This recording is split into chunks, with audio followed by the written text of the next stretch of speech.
Family Cultivation. I can improve my magic weapon. This video is purely for entertainment and does not infringe on copyrights or laws. The rights to the novel and image belong to the original author. We do not claim ownership. Don't like waiting and want to listen to this fanfic in full now? Subscribe to our Patreon, where you'll find the best fanfics. Chapter 551 Link's Ion number 039 S Fury, Mushingzu. Little guy, I'm back.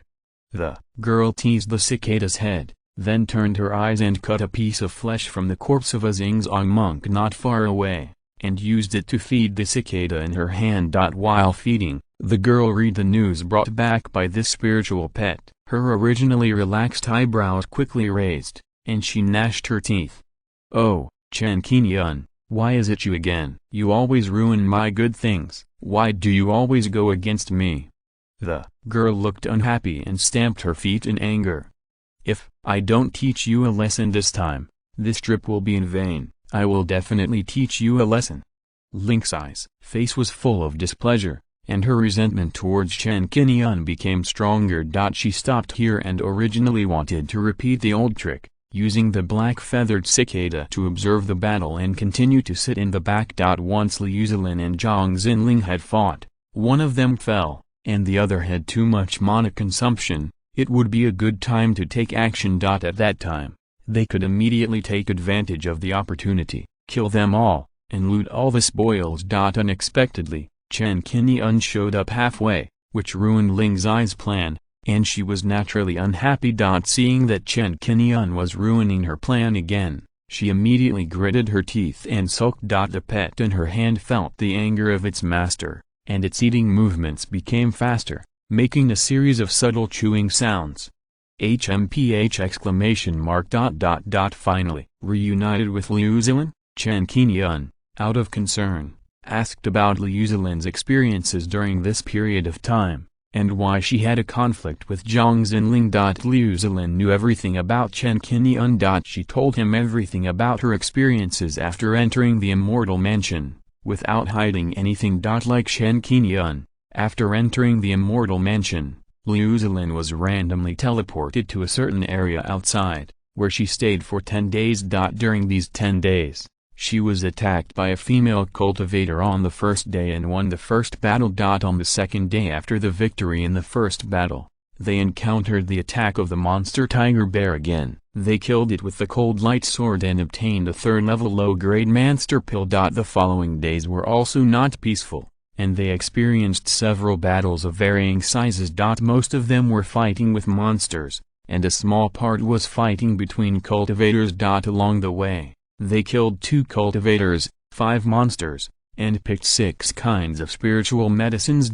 When they arrived at the 5 elements spirit realm, Liu Zilin had to cross the wood spirit realm. Unlike the blazing, high temperature, and sea of fire world of the fire spirit realm, the wood spirit realm is composed of a vast and lush forest, which is equivalent to the other 4 spiritual realms. There are many giant trees and plants in this spiritual realm, which is a paradise for wood-attributed plants. There are 2 main difficulties in passing through this spiritual realm. One is the ubiquitous wood element illusion array composed of towering trees, grass and trees, which can trap cultivators in it and consume time and energy. The second one is the wood charm, which is a monster similar to the flame fantasy beast. It was born in the wood spirit realm and can be killed as long as you don't pass the illusion test. Fortunately, the wood charm does not have intelligence and is not very powerful. Most of them are in the foundation establishment stage. Only a small number of charm spirits can reach the purple mansion stage,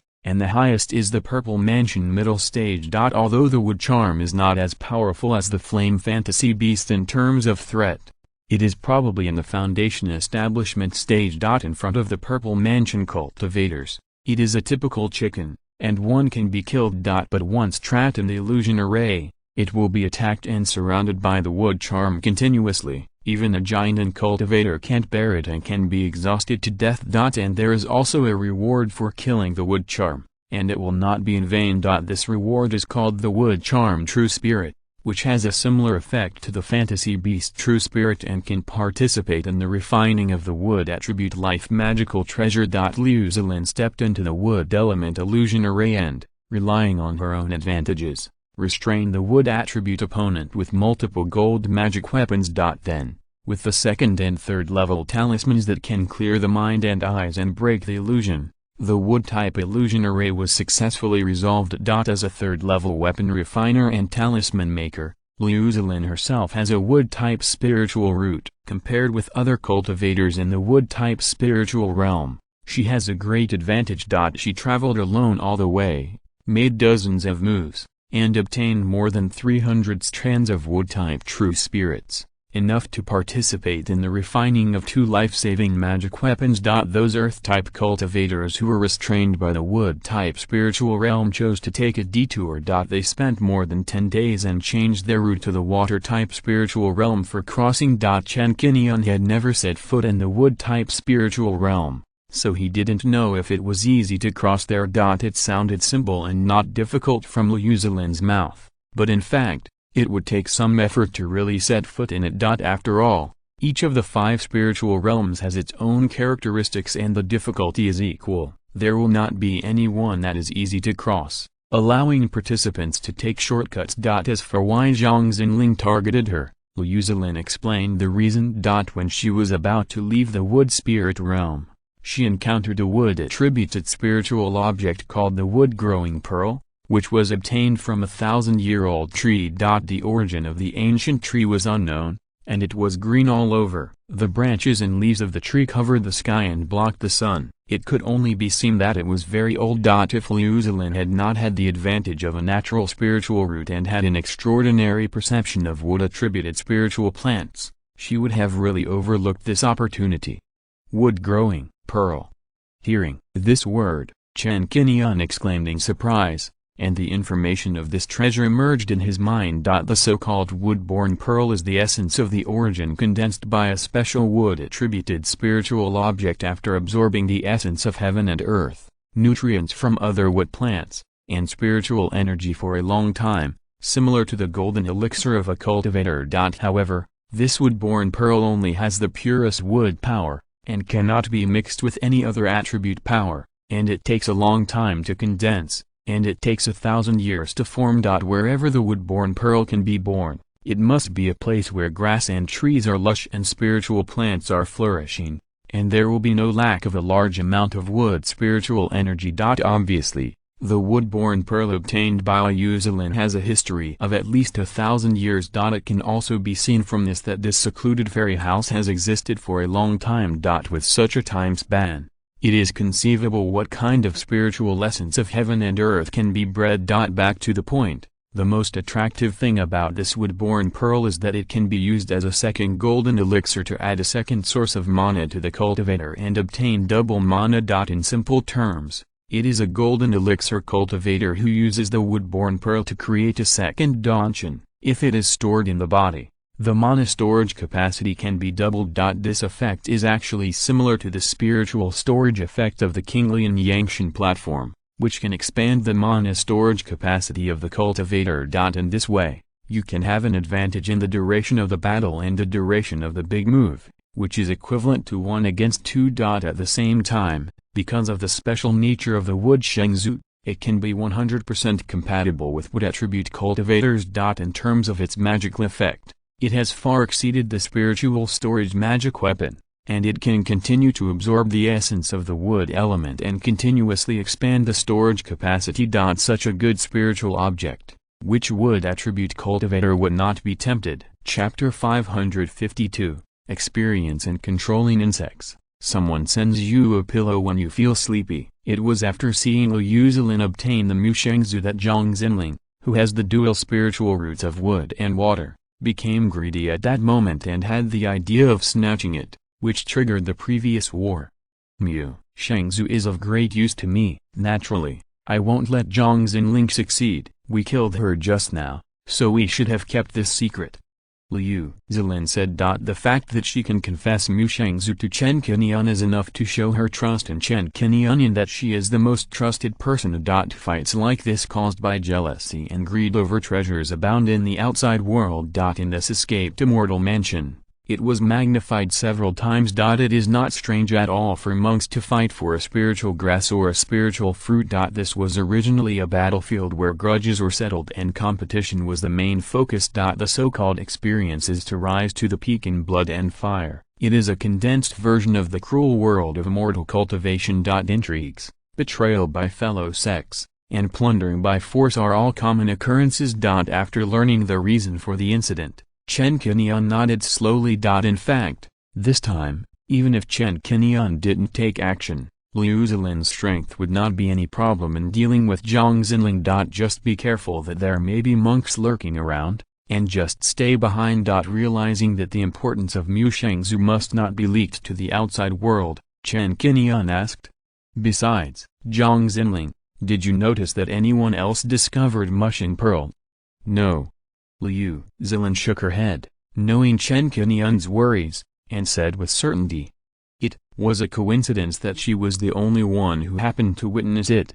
Chen Qingyun nodded when he heard this. In the wood spirit realm, divine consciousness also has no effect. The monks can only rely on spiritual beasts, magic weapons and other means to explore the surrounding area. The distance is limited, and activities here can greatly reduce the possibility of being monitored by the monks. Liu Zilin was so sure that it would be much better if no one else witnessed it. If anyone else saw this scene, they would have to kill the witnesses, just like obtaining the golden source fruit to avoid causing trouble again. It is no exaggeration to say that Liu Zilin's profession has found a treasure after obtaining this Mu Sheng Pearl. From now on, when forming elixirs, his magic power will be much stronger than that of monks of the same level. Zhang Xinling has some background. Although she is Zhu Ziheng's concubine, she is also favored by Zhu Ziheng. By beheading Zhang Xinling this time, we directly offended Zhu Ziheng. If he traces her in the future, he can easily trace us. When we did it just now, there were several monks around who witnessed it. It would be difficult to keep this matter secret. Liu Zilin expressed her worries and had already begun to think about the future. Zhu Ziheng is the golden elixir talist of Wuan Island. First of all, whether it is easy to deal with such a powerful person is another question. More importantly, if this person completes the Immortal Mansion experience and returns to Kirigakure Island alive, he will have a high chance of forming a pill. After all, there is an opportunity to form elixirs in the reclusive Immortal Mansion, and precious resources such as Snow Spirit Immortal Dew and Wood Spirit Essence Water have appeared in the past dynasties. As long as Zhu Ziheng wants to find out who killed Zhang Xinling, there are so many people involved, he can ask them one by one and always get some answers. Zhu Ziheng has been removed from the world, and we are still afraid of what he will do. Chen Qingyun said secretly, with a smile on his lips. You don't have to worry about Zhu Ziheng. He had a conflict with me in the outer area of the Immortal Mansion, and I have already asked him to kill him with my own hands. Liu Zilin was shocked when she heard this, even though she knew that Chen Qingyun was extremely powerful and had many tricks. You have already killed Zhu Ziheng. He is the leader of Wuan Island this time. His cultivation level is not much inferior to Jizhen, Han Wu and the others. Regarding the battle between Chen Qingyun and Zhu Ziheng, Liu Zilin thought that it would be very fierce and it would take a lot of effort to win in the end. This made her worry about Chen Qingyun's physical condition and whether he had been injured by Zhu Ziheng's guy, and there was a bit of worry in his eyes. Chen Qingyun briefly described what happened at that time, and did not hide anything from Jin Yuang. The two had already established absolute trust. Liu Zilin was able to confess the existence of Mu Shengzu, and in contrast, Chen Qingyun did not hide Jin Yuang.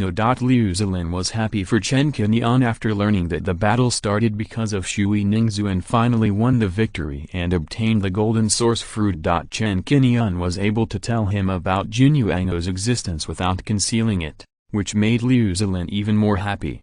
Zilin, we don't need to pay attention to the few witnesses you mentioned here. There are still some difficult opponents in the Immortal Mansion now. We should be more careful about them.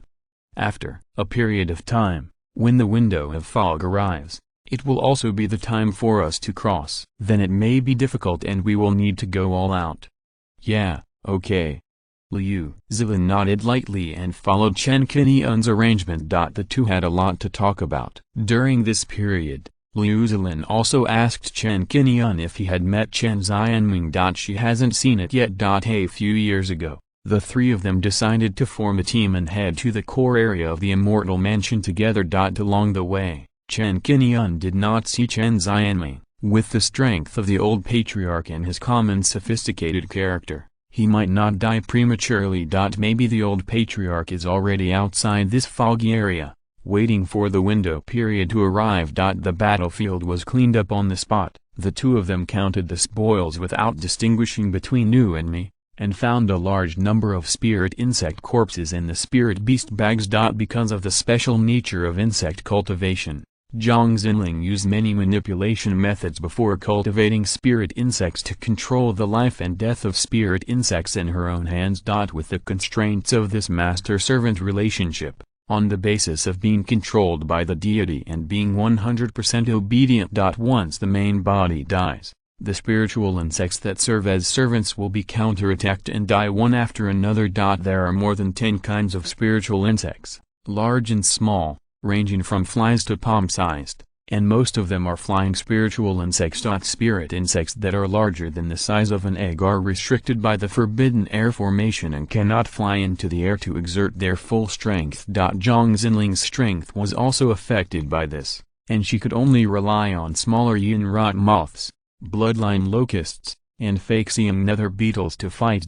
When Zhang Xinling died, the spiritual insects affected the fish in the pond. Not a single one was left, and even some of the insect eggs were completely dead. The two of them are not insect cultivators, and there are no particularly powerful spiritual insects among them. They are precious beings, so I don't think it is a pity. On the contrary, this woman has several books on insect cultivation, including insect control. Insect control. Seeing these books related to insect control, Chen Qingyun became somewhat interested. Insect cultivation is a popular skill among the various arts of cultivating immortals. It is also loved by the majority of monks along with beast control. Compared with the four methods of weapon refining, alchemy refining, talisman making, and formation techniques, they seem to be even rarer. In the past, Chen Qingyun rarely came into contact with the Chongchuang school. He mostly heard about it, so he was lacking in this area. Now, with these insect control books, you can try to cultivate those six-winged miasma cloud bees. I'm so sleepy that someone gave me a pillow. If you're listening to this novel on a channel other than Fanfic World, it means they downloaded and uploaded it without effort. We cordially invite you to visit our channel, Mundo Fanfic Novelist. There you'll find the original version of this story and you can explore many other novels of various genres. We are waiting for you to immerse yourself in a world of incredible novels. Chapter 553, Golden Insect Control Bell. Three people gathered. Since obtaining the six-winged miasma cloud bee, the group of little guys have been kept in the spirit beast bag. Chen Qingyun does not know how to control insects, and he dare not let them out casually, for fear that they will run away. He can only pick some flowers and plants as food from time to time, throw them into the spirit beast bag and let them collect honey and eat. In fact, because they have not been domesticated and cultivated, they have not been placed in the blessed land beads to avoid wasting those spiritual herbs and medicines. How to cultivate the six-winged miasma cloud bee. Chen Qingyun had thought about this problem when catching it. Adhering to the principle of opportunity, time will not come again, he can only catch it first and think of a way in the future. Now, seeing these insect cultivation books, Chen Qingyun immediately has the idea of accepting them. The most precious thing on Zhang Xinling is these books on controlling insects. There are a total of 16 books. I will make a copy and give you all the originals. Liu Zilin is also interested in these books. After the reproduction, you can read it yourself and bring it back to the sect to exchange for good deeds. Some of the books, pill recipes, talisman recipes, etc. in Lingbao Mountain are collected by disciples from outside and then traded with the sect. As long as the sect approves it, it can be exchanged for good deeds of the sect. Okay. Chen Qingyun was not polite. After Liu Zilin took out the jade slip and finished the reproduction, The two divided the other things. The two divided the spiritual stones, spiritual talismans, magic weapons, and elixirs equally. Chen Qingyun got one more magic weapon, more than 30,000 spiritual stones, and 4 spiritual talismans. As for the elixirs, Chen Qingyun took a bottle of Linciden, which is the most common third-level elixir. Bai Yining, Liu Zilin and others also equipped themselves with some. Chen Qingyun gave all the rest of the elixirs to Liu Zilin to replenish her pocket. The golden bell is called the insect control bell. Every insect control master below the 4th level has 1 or 2 of them. The difference is the power. The function of the insect control bell is very simple.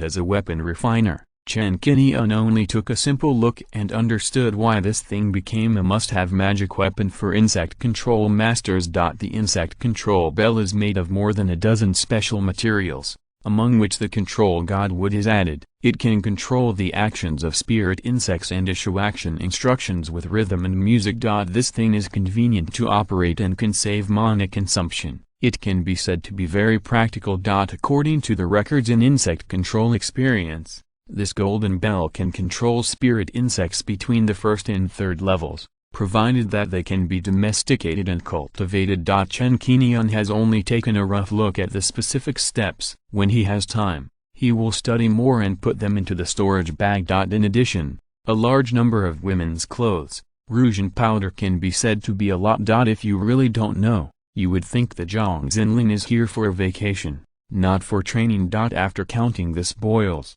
the two of them went together to look for Chen Xianming's traces. Along the way, they occasionally saw cultivators fighting each other for resources.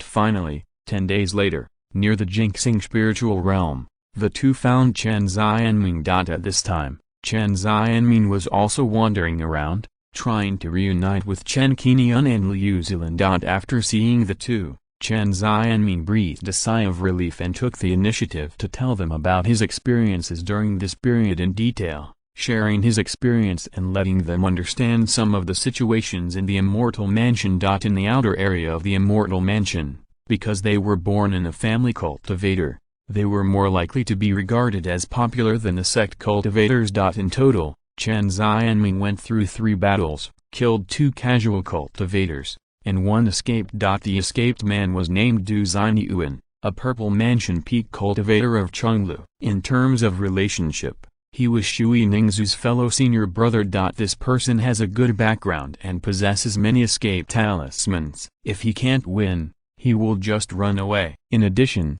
he has wind-attributed spiritual roots and has practiced wind-based escape techniques. His ability to escape is definitely among the top 3 competitors in this period. Chen Xianming didn't have to spend time chasing Du Xinyuan, wasting his mana and slowing down his speed, which allowed Du Xinyuan to survive. Du Xinyuan. Chen Qingyun secretly memorized this name. In the outer area, those are just small fights, not fierce competition. There are some opportunities in the gold spiritual domain. Maybe we can try to walk around more in the future. Chen Xianming talked about his experience in the gold spiritual domain. Unlike the fire spiritual domain, cultivators crossing the gold spiritual domain need to resist the sweep of Gengjin Qi. This Gengjin Qi will condense into a golden storm, full of sharp tearing, and its lethality is no less than that of the magma sea of fire.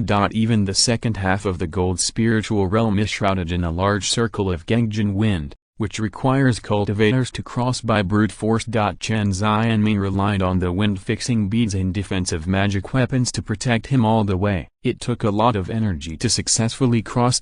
In terms of the difficulty of crossing, it is not much different from the fire spiritual realm. The only difference is the way of crossing. As for the gold and stone spiritual materials, this is a kind of resource reward that will appear randomly after crossing the storm area of Gengjin Wind. It is mainly based on common 3rd level and even rare 4th level gold ore materials, depending on personal luck to obtain. The old patriarch is lucky and collected some 3rd level ores and a 4th level ore, which can be used as the main material for refining the life magic weapon.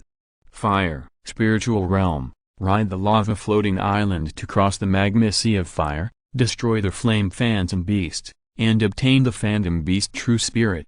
Wood, Spirit Realm. Fight against the Wood Magic Array, kill the Wood Charm, and obtain the Wood Charm True Spirit. Gold, Spirit Realm. Resist the Gangjin Storm, and obtain the Gold and Stone Spiritual Materials. Summarizing the difficulty and rewards of the three major spirit realms, Chen Qingyun noticed a slight difference. In this Gold Spirit Realm, there are no rewards like the Magic Beast True Spirit and the Wood Charm True Spirit, but they are replaced by Gold and Stone Spiritual Materials. Thinking about this carefully, there is actually no problem. That's right, Gold and Stone Spiritual Materials are the most basic refining materials, which can be more widely used in the refining of magic tools and are also very practical. I will also need to collect some Gold and Stone Spiritual Materials to refine my own magic weapon in the future. As one of the trials in this 5-element spirit realm, after all, it also gives everyone a good opportunity to collect refining materials. You can enter it many times and gather the resources for a magic weapon. No wonder Chen Xianming suggested that you can go to the Gold Spirit Realm to venture out and obtain some Gold and Stone Spiritual Materials. Whether it is the Phantom Beast Spirit or the Wood Spirit, neither of them is a materialized material. They are more like the spiritual energy of heaven and earth, spiritual fire, etc., which play an auxiliary role in the refining of magic weapons, or serve as materials. As for other materials, metal ores, spiritual materials and spiritual liquids, they are definitely needed. Thinking of this, Chen Qingyun became interested in the Jinxing Spirit Realm. Chapter 554 Beiyining and number 039:S Invitation. The three finally got together, and after understanding each other's experiences, they began to discuss their next actions. The first thing is to naturally wait for the window period to arrive, and not to run around during this period to avoid delaying the schedule. The duration of the window period ranges from 1 month to half a year. It can be said that every day is a race against time. If the window period appears and you are still wandering elsewhere, it will be a waste of a great opportunity. The second thing is to kill Zhu Ziheng, things that need to be paid attention to later. Chen Qingyun did not hide this battle and also informed Chen Xianming. According to Chen Xianming's suggestion, in the future, because of the killing of Zhu Ziheng, the monks involved on the Hidden Mist Island will have more or less contact. It is estimated that the news of Zhu Ziheng's death has spread, causing his fellow disciples to pay attention and find out which ruthless person killed Zhu Ziheng. At that time, if it is revealed that it was Chen Qingyun who killed him, it will most likely cause some trouble. At that time, Sun Tai and Nangong Yuang showed up at the battle scene and witnessed Zhu Ziheng's death at the hands of Chen Qingyun, which they could not hide. Paper cannot contain the fire. Qingyun, with your current strength, you are enough to be among the best among the participants this time. When it comes to fighting alone, few people can be your opponent. But you must be wary of someone playing dirty tricks and trying every means to surround and target you. Chen Xianming expressed his worries and killed the leaders of Hidden Island, which was a bit like slapping them in the face in public. The monks from the other 4 major sects were eager to watch the show, and Kirigakure Island's face was probably dark. Chen Qingyun said, Nangong Yuang, Han Wu, Qian Taoist and Jizhen, and even Sun Tai from Lingbao Shan. These are the 5 people I am most concerned about right now. The rest of the people, there must be some crouching tigers, hidden dragons, so we really can't take them lightly. Chen Xianming nodded, you are right, there are so many strong people here. After all, it is not a place where we can come and go freely. But we are not soft persimmons. As long as we are targeted and treated as a piece of cake, we cannot be merciful at all. We must kill whoever needs to be killed, and don't let anyone go. Now that the 3 of us join forces, we can have a considerable deterrent effect on the battlefield. I don't expect these people to conflict with us too early. I estimate that at least once we pass through this fog and reach the annular cloud layer, the battle in that area will become fierce. The road ahead is bound to be full of fights. Chen Xianming sighed with emotion, feeling faintly excited in his heart. He had not experienced such a joyful experience for a long time. He couldn't help but recall the ups and downs that his family had gone through when he was young, and his first taste of the cruelty and dangers of the world of immortality. Clan leader, the more intense the competition is, the more abundant the opportunities will be. Isn't that what we want to strive for? Chen Qingyun blinked and smiled. After getting together with Chen Xianming and Liu Zilin, Chen Qingyun could relax a little and enjoy the tranquility and beauty of this moment. In the dangerous reclusive immortal mansion, the atmosphere at this moment is particularly rare. Ha ha ha ha, indeed, indeed. Listening to the conversation between the two, Liu Zilin also had a smile on her face, always following Chen Qingyun, and occasionally chatting with her. The three chatted for a while and began to discuss what they should pay attention to next and prepare for action. In this way, with Chen Qingyun and the others, 3 cultivation auras were jointly displayed, 2 at the peak of Xifu and 1 at the late stage of Xifu. This kind of lineup quickly daunted the surrounding monks. Not only did he not dare to step forward even half a step into the thunder pool, he even took the initiative to avoid it as if he saw a wild beast in the forest. As an elder of Yaoang Mountain, how could she join forces with 2 family monks despite her fellow disciples not cooperating? There are monks from Yaoang Mountain who are confused. Chen Xianming and Chen Qingyun, these are 2 ruthless characters. Well, the rumors are true. Chen Qingyun and Liu Zilin have a close relationship. They may have become Taoist couples. It's Elder Liu. In the next few days, the surrounding Qing sect, Wuan Island, and even the Lingbo Shan monks all noticed the formation of Chen Qingyun's 3-man team, and each had their own thoughts. While the 3 of them were waiting for the window period to arrive, although some stayed away, others took the initiative to come after hearing the news. This time, it was an acquaintance who came, dressed in fluttering white clothes, like a plum blooming in the cold winter snow, spotless and extremely beautiful. As soon as she appeared, she immediately attracted Chen Qingyun's attention. It's her. Recognizing Bei Yining, Chen Qingyun took the initiative to say hello. Fellow Taoist Bei is here this time. Is there something to discuss? Thinking of the help this woman had given to the Chen family in the past, and how she had tried her best to arrange the 9 Cauldron universe formation, and had been busy for a year and a half, Chen Qingyun still respected her. Bei Yining didn't like to talk, and she wasn't willing to form a team with her classmates and scheming there, so she directly stated her intention.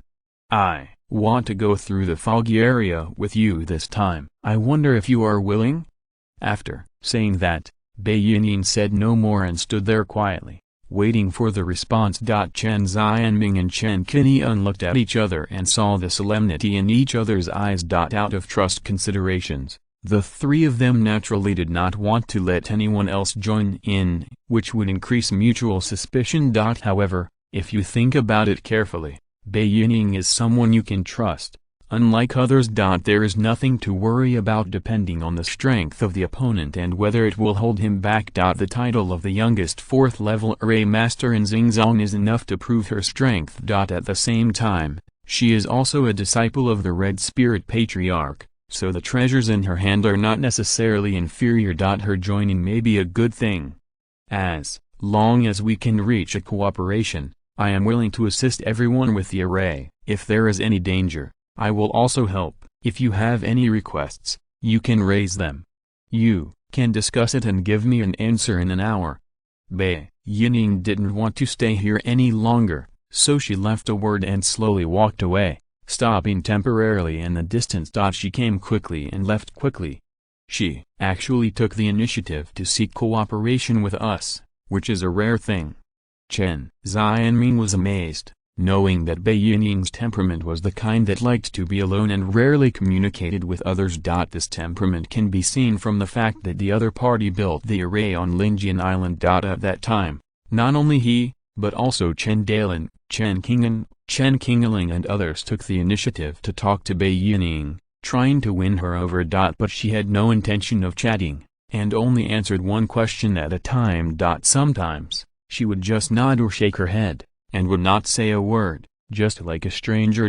Only when the topic of formations came up, she would open up and say a few words. Chapter 555 Jizun comes to visit. Should he accept Bai Yining's invitation? Chen Xianming thought about it and said, having one more person with us will really add some strength. With her high level of formation attainments at the 4th level, if she can cooperate with us with formations as an aid, we can indeed save time and effort. Hearing this, Chen Qingyun smiled and said, so you mean, do you agree to this cooperation? It can be considered. Chen Xianming said. In terms of relationship, she is Qingfeng's senior sister. She has taken some care of Qingfeng over the years. This time she took the initiative to cooperate with us. I'm afraid she can't do without the relationship of being a senior sister and a brother with Qingfeng. In the future, Qingfeng will still need the care of this senior sister in Xingzong, and we can't spoil her interest. Sometimes, human relationships are like this. Fortunately, it is fortunate that Bai Yining's strength is not weak, maybe far beyond me. After a little thought, Chen Xianming had the idea of agreeing to cooperate. There was nothing to hesitate about, and he could make a decision quickly. Chen Qingyun nodded, knowing that the old patriarch had no objection, and turned to ask Liu Zilin. You guys make the decision, I'll listen to you. Liu Zilin replied. They reached a consensus, and an hour later, Bai Yining appeared again. After learning the answer, she nodded slightly and said, then I'll be grateful for your care. Haha. It's the same for you, brother Bai Deu doesn't have to be so humble. We still need to rely on your care. Chen Xianming laughed and recognized Bai Yining's strength. Your attainments in formations amaze me. Now I am fortunate to witness it again and get your full help. This is also my blessing. With one more teammate, the 4 of them gathered together and started talking. Regarding the understanding of this fog, Bai Yining took the initiative to share some information. Xingzong has the longest grasp of the secluded Immortal Palace and is the most familiar with it. The information Bai Yining obtained from the sex classics is far more than what Chen Xianming and Liu Zilin know. While listening, the 3 learned that there was a magic weapon that could slightly restrain the fog and expand the field of vision. This kind of magic weapon is a fire attribute lamp magic weapon. She brought one herself, named Silver Fire Lamp, which is a 3rd grade top grade magic weapon. Knowing that the fire attribute lamp magic weapon was useful here, Chen Qingyun's eyes lit up slightly, and he thought of the 6 yang lamp he carried with him. This 6 yang lamp was given by Chen Xianming, and it has the effect of releasing 6 yang flames to restrain ghosts and evil spirits. When used in the fog, it should also be able to penetrate the fog and reflect an area. As for Bai Yining, as she said before, she will set up a flexible and movable formation as a guard to help everyone move forward. The formation can play a significant role here, which made Bai Yining receive invitations from Hongrai Taoist, Ling Yuanda and others, but she refused them all. When there were only 6 days left before the fog window period, another cultivator took the initiative to find Chen Qingyun, also seeking cooperation. The appearance of this person was beyond the expectations of Chen Qingyun and the other 4. Because the other party was not small, he turned out to be the leader of Yaoang Mountain, Jizun in purple. It is understandable that Bai Yining cooperates with us. She has the relationship with Qingfeng and she has worked hard to build the formation for us. We can't refuse it, so as not to offend her. Now, how come even Jizun is actively cooperating with us? What's the reason? Chen Xianming, who has always been shrewd, was quite surprised by the appearance of Jizun at this time, and couldn't help but think in his heart. Because it stands to reason that there are so many masters in Yaoang Mountain, and Jizun has a strong background with her parents in the giant stage, and few people dare to go against her. With a backer, strength, and cooperation with fellow disciples, is this not as good as outsiders? Thinking of this, Chen Xianming subconsciously thought that apart from himself, one of the 3 Chen Qingyuns had some friendship with Jizun. Bai Yining and Liu Zilin, both women, were equally confused, staring at each other, and finally Chen Qingyun spoke. You cooperate with us, aren't you afraid that Chen will hold you back? Compared to Bai Yining, Jizun also has a cold temperament. She looked at Chen Qingyun quietly, and after a moment, she slowly asked. Dao Chen, did you kill Zhu Ziheng? As soon as this was said, Liu Zilin and Chen Xianming, who had known about it for a long time, frowned, and almost at the same time, they closed the distance with Chen Qingyun, ready to fight with this Yaoang Mountain Sanjiao at any time. Bai Yining, who had always been calm, couldn't help but look at Chen Qingyun deeply when she heard this. He can actually kill Zhu Ziheng. The idea of cooperation in her heart became stronger. Why did she suddenly ask this? Chen Qingyun's heart moved, and he didn't expect that Jizun would pop up such a question. If it is said that Zhu Ziheng's death, who was the killer?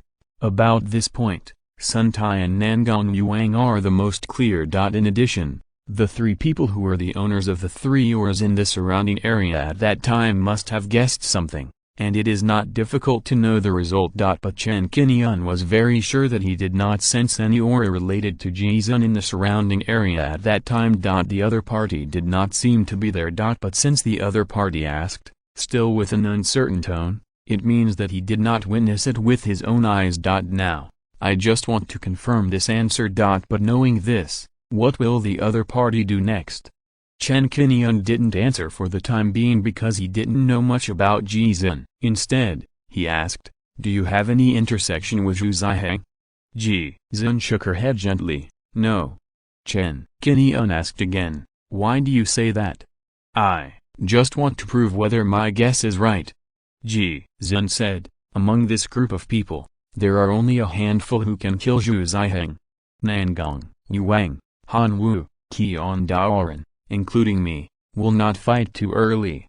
Now that Zhu Ziheng is dead, I guess the person who did it is not among them, so I guess it has something to do with you. Oh? Hearing this, Chen Qingyun showed a calm look, and his expression could not tell whether he was happy or angry. Then, you want to know who the person who did it is so much, do you want to stand up for him? As soon as the word stand up fell, the atmosphere suddenly became a little tense. The four people knew that Jizun was very powerful and was not a vase. If they really fought, it would inevitably cause a big commotion. By then, it is unknown how many people would want to benefit from it. Sensing that the atmosphere was not right, Jizun shook her head again. I don't care about this person's life or death. Since you already know the answer, why do you need to ask again?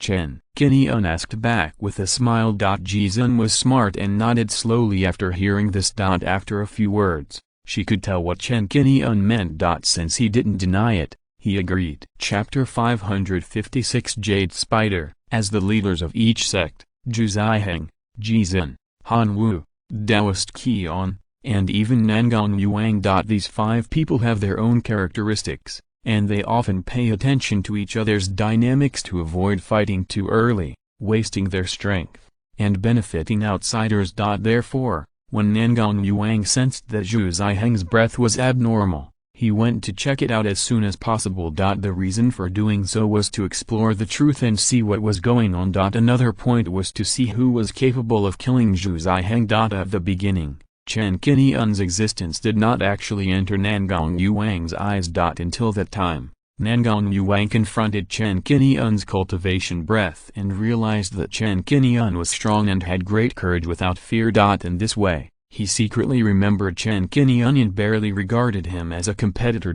And with the death of Zhu Ziheng, although this news did not spread. But during this period of time, Jizun, Han Wu and others have been paying attention to the status of opponents of the same level.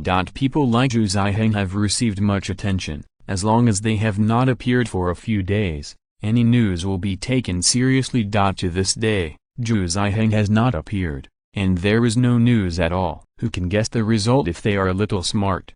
At this time, everyone is just guessing who took the lead and killed Zhu Ziheng.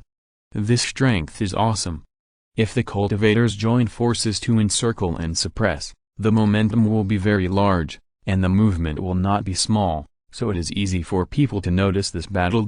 If it is a monster, it is impossible. It is just the periphery of the immortal mansion. At most, the risks in the five elements spirit realm can be counted, and it may not be able to take Zhu Ziheng's life. If these alone can stun Zhu Ziheng, then the title of the leader of the Purple Mansion Cultivators of Wuan Island cannot be carried, and it will not be so fragile. Since the first two situations are impossible, there is only one left. Zhu Ziheng was killed by a cultivator, and it was a quick victory. The person who attacked was probably stronger than Zhu Ziheng. Who could it be? Jizun had her own guesses about this, and soon locked onto Chen Qingyun after eliminating them one by one. As for the insiders, Sun Tai and Nangang Yuang knew the truth. However, in order to guard against fellow cultivators and avoid premature fighting, the two would not make the truth public and offend Chen Qingyun early. Wuan Island has already regarded Zhu Ziheng as fallen. What everyone wants to know most now is which fierce man killed Zhu Ziheng, so you have to be careful and don't provoke him. After learning the answer, as expected, Jizun was silent for a while. Being able to kill Zhu Ziheng proves one's own strength, and Chen Qingyun is fully qualified to cooperate. Taking a step forward, Jizun stopped asking about this matter. She looked at Chen Qingyun with a little more admiration and brought the topic back. The fact that you can kill Zhu Ziheng is enough to prove that you are qualified to cooperate with me. It is not an exaggeration to say that your strength is stronger than mine. Sister, Bei has a superb attainment in formations. She can assist you with formations. Similarly, I can also contribute my strength with the way of taming beasts. Jizun showed her sincerity, and her jade hand touched her waist, and took out an exquisite bag. Seeing the spirit beast bag appear, Chen Qingyun's expression moved. Taming beasts. As the top prodigy of Yaoang Mountain, Jizun inherited the alchemy of the sect. If she has a 3rd level or even 4th level alchemy attainment, it is not surprising. But taming beasts is not the strong point of Yaoang Mountain. The other party said so. Could it be that there is any powerful spirit beast with him? Just as Chen Qingyun was puzzled, Liu Zilin beside him whispered, "It seems that the rumors are true. This woman may really have a 4th level spirit beast in her hand." 4th level, spirit beast. When Chen Qingyun heard this, he looked again and saw Jizun opened the spirit beast bag. A green creature flew out of it and landed on the ground. Everyone stared at it and saw that it was a large spider the size of an elephant, with a body as green as jade. Its shell, 8 spider legs, head, and even eyes were green, as if they were carved from green jade, and it felt crystal clear. Green, jade spider. Chen Qingyun has known many spirit beasts since he started practicing. This green jade spider is the first time he has seen its true appearance. For a moment, he was attracted by it. Sure enough, Liu Zilin showed a trace of envy in her eyes, and the doubts in her heart were solved. A few years ago, she had learned from Bailian that Jizun had been very lucky in recent years. It was said that she had obtained an ancient spiritual beast while exploring an ancient monk's ruins. But what kind of spiritual beast it was, that was unknown. Jizun did not reveal it to the public and was quite low-key. TSK, an ancient spiritual beast, a 4th level middle-grade jade spider. Such a rare spiritual beast, the spider silk it spits out can create a top-notch life-saving magic weapon, and a pair of blue spider eyes can see through the fog and poison, and see through all kinds of secret illusions. Once tamed, this beast can be loyal to its master for life, live and die together, and never betray. Chen Xianming's eyes were burning, and he told the origin of the jade spider. Spiritual beasts that can survive from ancient times and have not become extinct either have a large population, are endless, and are difficult to eliminate. Or they are strong in themselves, have few natural enemies, and have lived in seclusion in one place and passed down to this day. This jade spider is the latter. With its 4th level bloodline, spider silk, shell, and sharp spider legs, it is enough to kill giant and monks head-on. Looking at everyone's reaction, Jizun stretched out her jade hand, showing a bit of affection, and gently stroked the big head of the jade spider. This spirit beast looks ferocious and not easy to provoke, but it is particularly well behaved and agile in front of Jizun. While blinking its big eyes and enjoying the caress, it actively rubs up to get close. This jade spider has not grown to the 4th level, at most it is the 3rd level of the best. the peak strength of the purple mansion. Otherwise, the other party can't bring it in. But what everyone cares about most now is not how strong this ancient spirit beast is, whether it has grown to the 4th level. What everyone cares about most is the appearance of the jade spider. The role it can play here is also the most intuitive and effective, that is, to see through the fog and expand the field of vision. With this ability, it will undoubtedly become a powerful helper in crossing the foggy area, and can detect dangers in the fog in advance. This ability is what everyone lacks the most at present. What abilities does my green jade spider have? Clan leader Chen just said it, and you know it. This time, I can let Qingguang assist throughout the journey. Zun said seriously, stroking the big head of the green jade spider with her palm, and looking at Chen Qingyun and the other 4 one by one.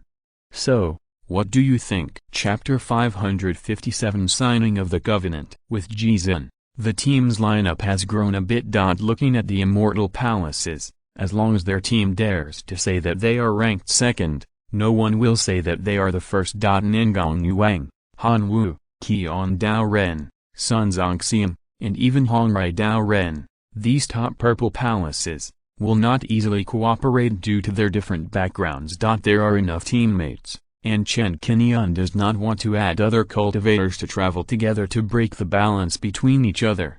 This time, the 5 of us will join forces and cooperate sincerely. Let's set off immediately after the window period appears, and don't delay. In addition, before setting off, there is something that must be made clear to avoid gaps. Chen Qingyun thought carefully and discussed with Chen Xianmin and Liu Zilin, and decided to let Bai Yining and Zun sign the immortal oath to completely dispel their concerns and avoid conflicts. I have drafted an agreement. Take a look at it. If you have any ideas, please raise them. If you think there is no problem, then sign this covenant. Chen Qingyun took out a piece of parchment-like thing. This thing is called the Immortal Ancient Scroll. It is made of the skin of a 2nd-level monster and is the signing paper used for signing the immortal oath on the market. This immortal ancient scroll is mostly made and sold by the 5 major sects. The ancient scroll sets the rules of the immortal way. The production method has been passed down from ancient times and has been passed down to this day. This is the most widely circulated, authoritative, and recognized method of signing an agreement. Write the content of the agreement on this ancient scroll. Once the cultivators below the nascent soul stage sign it, they must strictly abide by it. Otherwise, as long as they violate it, they will be punished. This thing is actually somewhat similar to the Tongxuan Jade Book of Lingbao Mountain. In order to refine the weapon in Hunyuan Palace, Chen Qingyun signed his name on the Tongxuan Jade Book and engraved a trace of his own aura. It is precisely because of this that the magic weapon that has been refined in Hunyuan Palace cannot be leaked to the outside world, and it is not allowed to be refined by oneself. Bai Yining and Zun both guess this and read the agreement carefully. Chen Qingyun introduced carefully, the purpose of this agreement is to ensure everyone's safety and dispel each other's concerns. The agreement contains 3 main points. First, the 5 of us cannot attack each other and cannot do anything to any of them. Second, we cannot stand by and watch people die. As long as we can, we must help each other and face the outside world in unison. Third, in order to ensure everyone's interests, all the treasures we have obtained must be divided equally according to the total amount. If there is a price difference, we will use spirit stones to supplement it.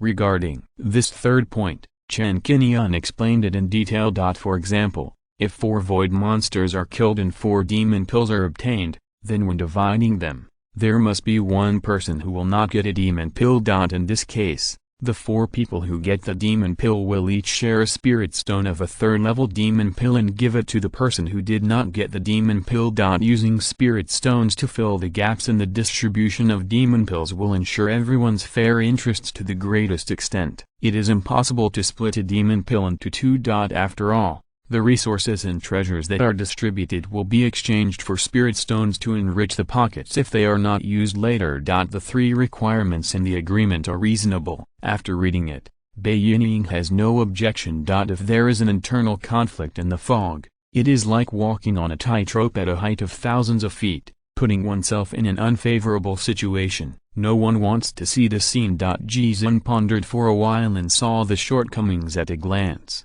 Fellow Taoist Chen, this is your first time drafting an agreement. Chen Qingyun did not comment, and said, "Oh, what do you think is wrong?" Ji Zun said, "The spoils are distributed equally. Each of us has different magical powers, skills, and methods, so our strengths are naturally different. If we really want to delve into it, there will be some details to talk about here. Furthermore, if one of them turns the tide and plays a key role in defeating the enemy and makes a contribution, he should get more rewards." A few simple words really made Chen Qingyun feel inferior. Ji Zun's meticulousness is indeed worthy of praise. It's no wonder that she asked that question after reading the agreement. We don't need to say much about the third clause. Just follow yours. The treasures that can be obtained in the fog area are nothing more than demon pills. We don't need to make it too complicated. Ji Zun thought about it, raised her head and looked at Chen Qingyun. "Can I add one more thing?" "You can say it." The eyes of several people fell on Ji Zun, and Ji Zun said slowly, "It will take about 6 months to cross the foggy area, so that everyone can better use their magical powers to ensure safety. I propose that in this operation, no matter what magical means, skills, or secrets we use, or what we hear or see, please treat what you see and hear as confidential, and no one can leak it."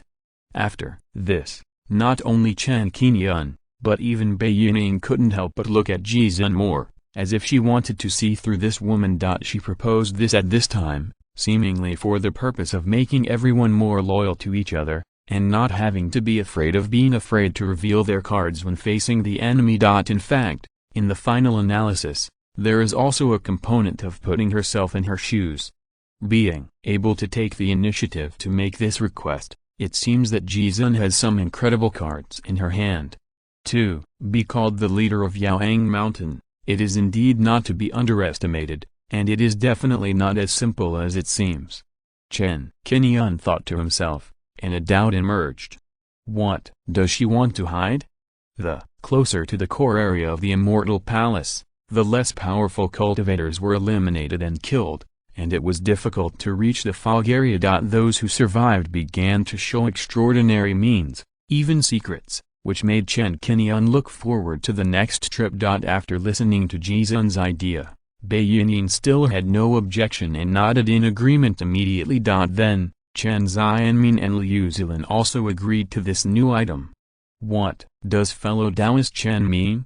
3 people had already agreed, and Ji Zun and Chen Qingyun looked at each other. Since everyone can keep secrets from each other, then there is nothing to hide when using puppets or many top magic weapons to fight against the enemy. Ji Zun's request came at the right time.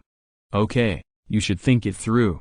Chen Qingyun added this item without saying anything, and then took the lead in signing the agreement, and finally handed the agreement to the other 4 people. The 4 people signed their names on the agreement, injected their own auras, and concluded a covenant. Once this covenant is signed, the participants must strictly abide by it. Once violated, they will be martyred and there will be no possibility of escape. A few days later, changes appeared in the fog. The fog that was originally so thick that it could not be dissolved had already shown signs of fading. As soon as the fog window appeared, Chen Qingyun and the other 5 who had been waiting for a long time, as well as other monks waiting around, began to move in groups of 3 or 5, or act alone, and plunged into the fog. Chapter 558, Dangang Zhuan Wu Formation, each using their magical powers. When Chen Qingyun stepped into the foggy area again, his most intuitive feeling was that his field of vision had improved. The range he could see had increased from 3 meters to 6 meters. He could vaguely see something farther away. This degree of field of vision increase, in the long run, was much better than the original field of vision oppression. The 5 people had already formulated a countermeasure for how to efficiently cross this foggy area. Bai Yining took the lead and took out a golden array plate, unfolding an array to cover everyone. This array had a restrained aura and was arranged in an area of 100 meters. The array barrier was translucent light gray, which was quite close to the color of the fog.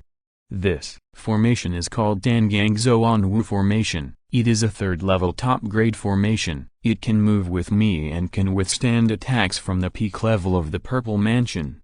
4. Resisting the attacks of the Void monsters and even other cultivators. This Dangang Zhuanwu formation can play a significant role and escort everyone along the way.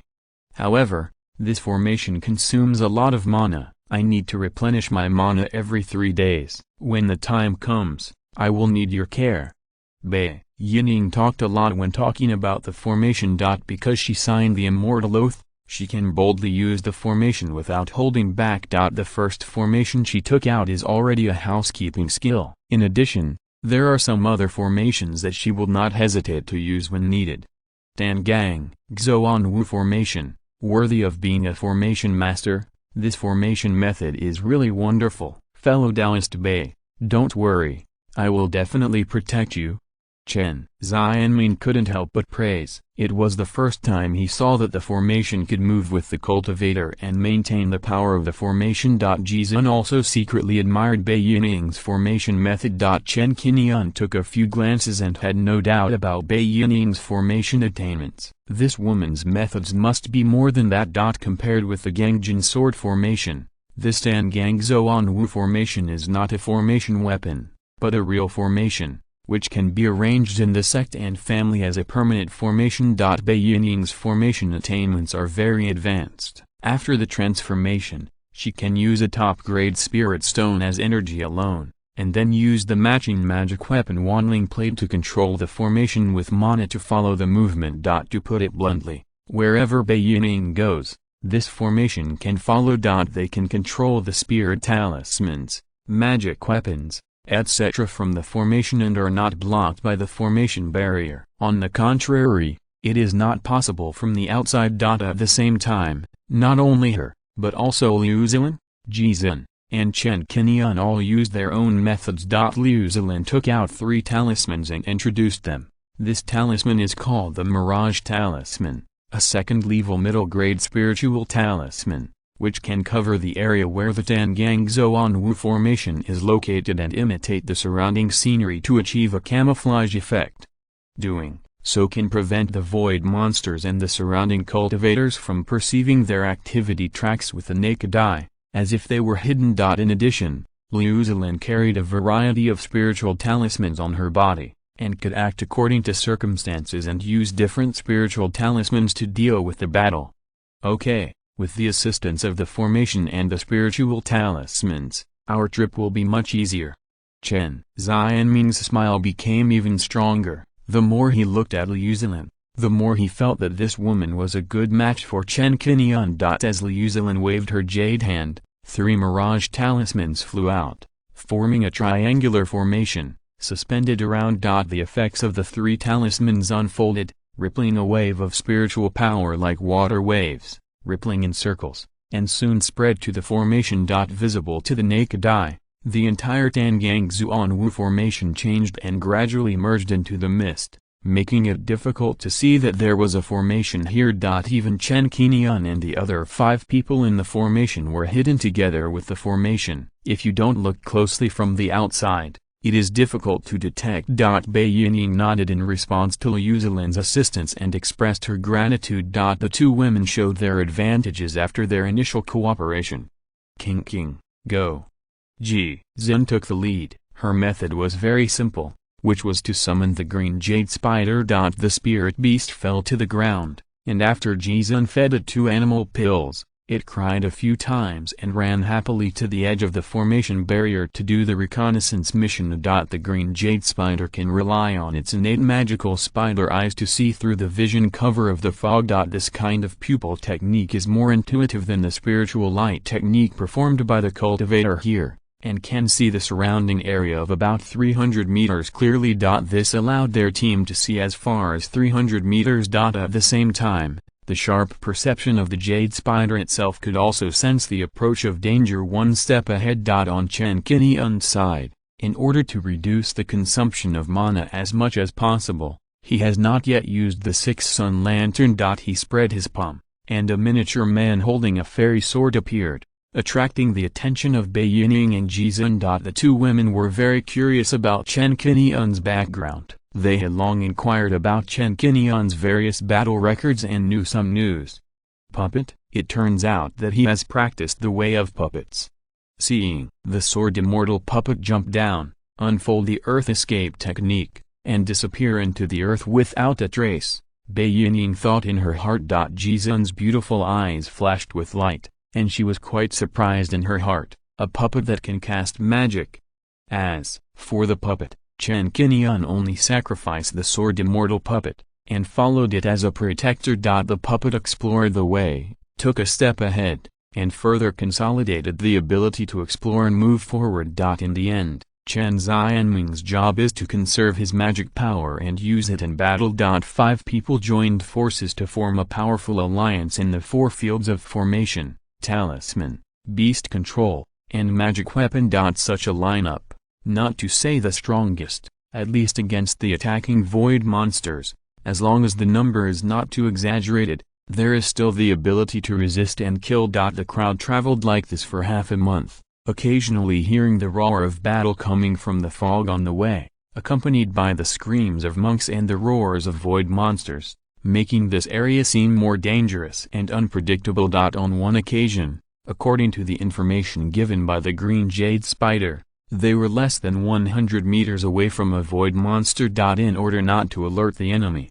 they chose to take a detour and avoid a battle. As they went deeper, the surrounding fog gradually became cold, like a blizzard enveloping all living things, and the atmosphere seemed unusually quiet. In this silent atmosphere, it was so quiet that everyone could hear their footsteps and the rustling sound of the green jade spider moving forward. Chen Qingyun and the other 5 rarely talked to each other. As time went by, they gradually developed some tacit understanding and formed a circular formation, which could respond to attacks from any place in the surrounding area at any time. Many times, when Bai Yining took elixirs to replenish her mana, Chen Qingyun and the others acted as guardians. Chapter 559, Void Monster Attacks. Jizun not only knows how to control beasts, but is also a 3rd-level top-grade alchemist, with a lot of pills on her body. She is quite generous. Seeing Bai Yining's attainments and formations, she wants to make friends with her, so she took the initiative to share a bottle of pills with Bai Yining. None of the 3 women is an ordinary purple mansion. Together, they have extraordinary attainments in formations, alchemy, beast control, talisman making, and weapon refining. They continued to fight on the front line for another 10 days. At noon on this day, even if they tried their best to explore the way and avoid fighting, they still encountered the attack of the first void monster. This is the first time that Chen Qingyun has fought a void monster at close range. To the naked eye, the size of this void monster is nearly 30 meters, with a gray-brown body and an orange-yellow light on the top. At first glance, these 6 slender legs occupy 2/3 of the body, making it stand tall on the ground. Along its slender legs, looking up, there is a spider-like head and body. On its head, there is a huge glowing object like a coxcomb. Looking closely, the coxcomb-shaped object is emitting a blazing orange-yellow light, which is extremely eye-catching in the fog and full of power. In terms of appearance, the void spirit is similar to an enlarged version of a spider. The biggest difference is that their limbs are slender and hard, and when they are waved, they are completely like 6 spears. Looking up, it doesn't look too big, but it can give people a sense of fear of giants, or even a huge sense of oppression. According to the introduction, the void spirit feeds on fog and occasionally preys on all visible creatures. It has the characteristics of fast speed and tenacious vitality. Their melee combat ability is particularly strong, and they can also perform a sonic attack called void crying. Once this void crying is performed, it can affect the mind of the cultivator and cause a certain degree of damage to the soul. Once a cultivator is exposed to this kind of void cry for too long, his soul will be wiped out, which is one of the reasons why the participating cultivators are most afraid of encountering void monsters. Through the flow of fog and its sensitive perception, this void monster sensed the existence of Chen Qingyun and his party, and moved through the fog with its narrow and long legs. It is hard to imagine that a monster that looks so tall and like a Cthulhu creature can move so fast. In just 2 blinks of an eye, it straddled the sky above the formation, swung its 2 legs, and turned into sharp spears and stabbed down from the sky. With a clang. The formation barrier of the Tangang Zhuanwu formation took effect and resisted the first attack of this void monster. Seeing that the attack did not work and could not penetrate the formation barrier, the void monster roared twice, moving as fast as a spider, making a crackling sound. After changing direction and approaching the outer edge of the formation, it raised its 2 sharp legs again, this time at an angle, and stabbed fiercely at the formation barrier. Chen Qingyun looked over and saw 2 gray spears falling from the sky in the thick fog, rapidly enlarging. With a bang, the force of this stab was even greater. The formation barrier trembled, and a circle of ripples spread out where it was stabbed, and it resisted this attack without any danger. Go!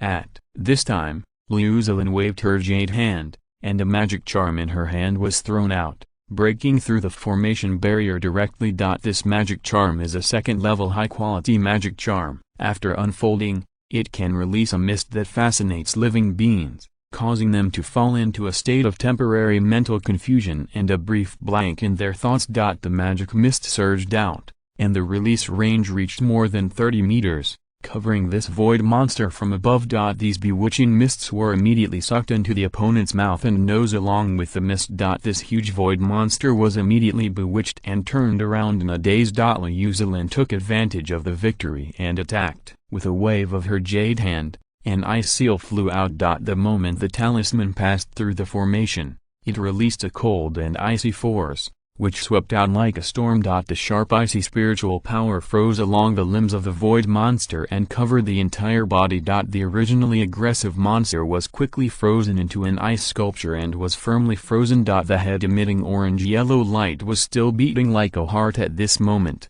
indicating that it still had vitality. Knowing that the effect of the ice seal was limited, it was only a 2nd-level top-grade talisman and could not kill the opponent. Chen Qingyun cooperated tacitly and took the opportunity to attack. At the moment when the opponent was bound by ice, the sword Immortal Puppet emerged from the ground, waved the fairy sword in his hand, and slashed out with a sword. Seeing Chen Qingyun's move, Jizun and Bai Yinyin cast their eyes almost at the same time. Seeing the sword Immortal Puppet's move, they were curious about the power of this sword. This void monster, after all, is the strength of the Purple Mansion stage. Can it be defeated by just a puppet? This thought emerged in my mind, but the next second, it was quickly dispelled.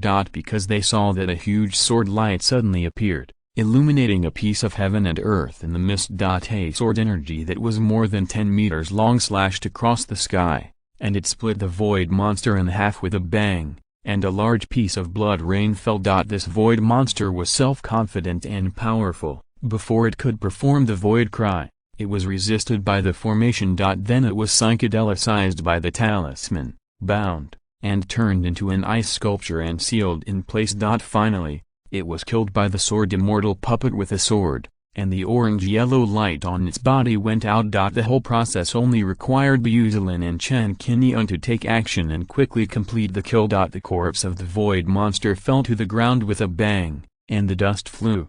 The surrounding fog surged, and the atmosphere fell into tranquility again. But at this time, Jizun's heart was not calm. Her eyes fell firmly on the fairy sword puppet, and a wave of waves rose in her heart. 6 words emerged in her mind. Purple Mansion Peak Puppet. Compared with Jizun, Bai Yinyin was also quite surprised. Even if she knew that Chen Qingyun's methods were extraordinary, there were indeed rumors that he knew some puppetry. But she didn't expect that this man actually had a Purple Mansion puppet in his hands. She couldn't help but look up to Chen Qingyun more and more, and at the same time, she was thinking in her heart that this cooperation was really getting more and more interesting. What other methods does Chen Qingyun have? There should be more than one Purple Mansion Peak puppet. Where did he learn this kind of puppet attainment?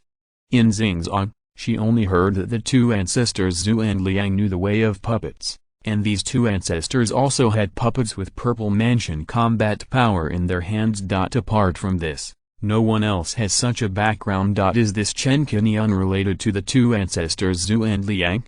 Without paying attention to Jizun and Bai Yingying's expressions and what they were thinking at this time, Chen Qingyun looked calm and asked the sword immortal puppet to step forward and find a demon pill in the body of the void monster. If you are listening to this novel on a channel other than Fanfic World, it means they downloaded and uploaded it without effort. We cordially invite you to visit our channel, Mundo Fanfic Novelist. There you'll find the original version of this story and you can explore many other novels of various genres. We are waiting for you to immerse yourself in a world of incredible novels. Chapter 560, Magical Weapon Control, Battle in the Mist. A third grade, top grade demon pill.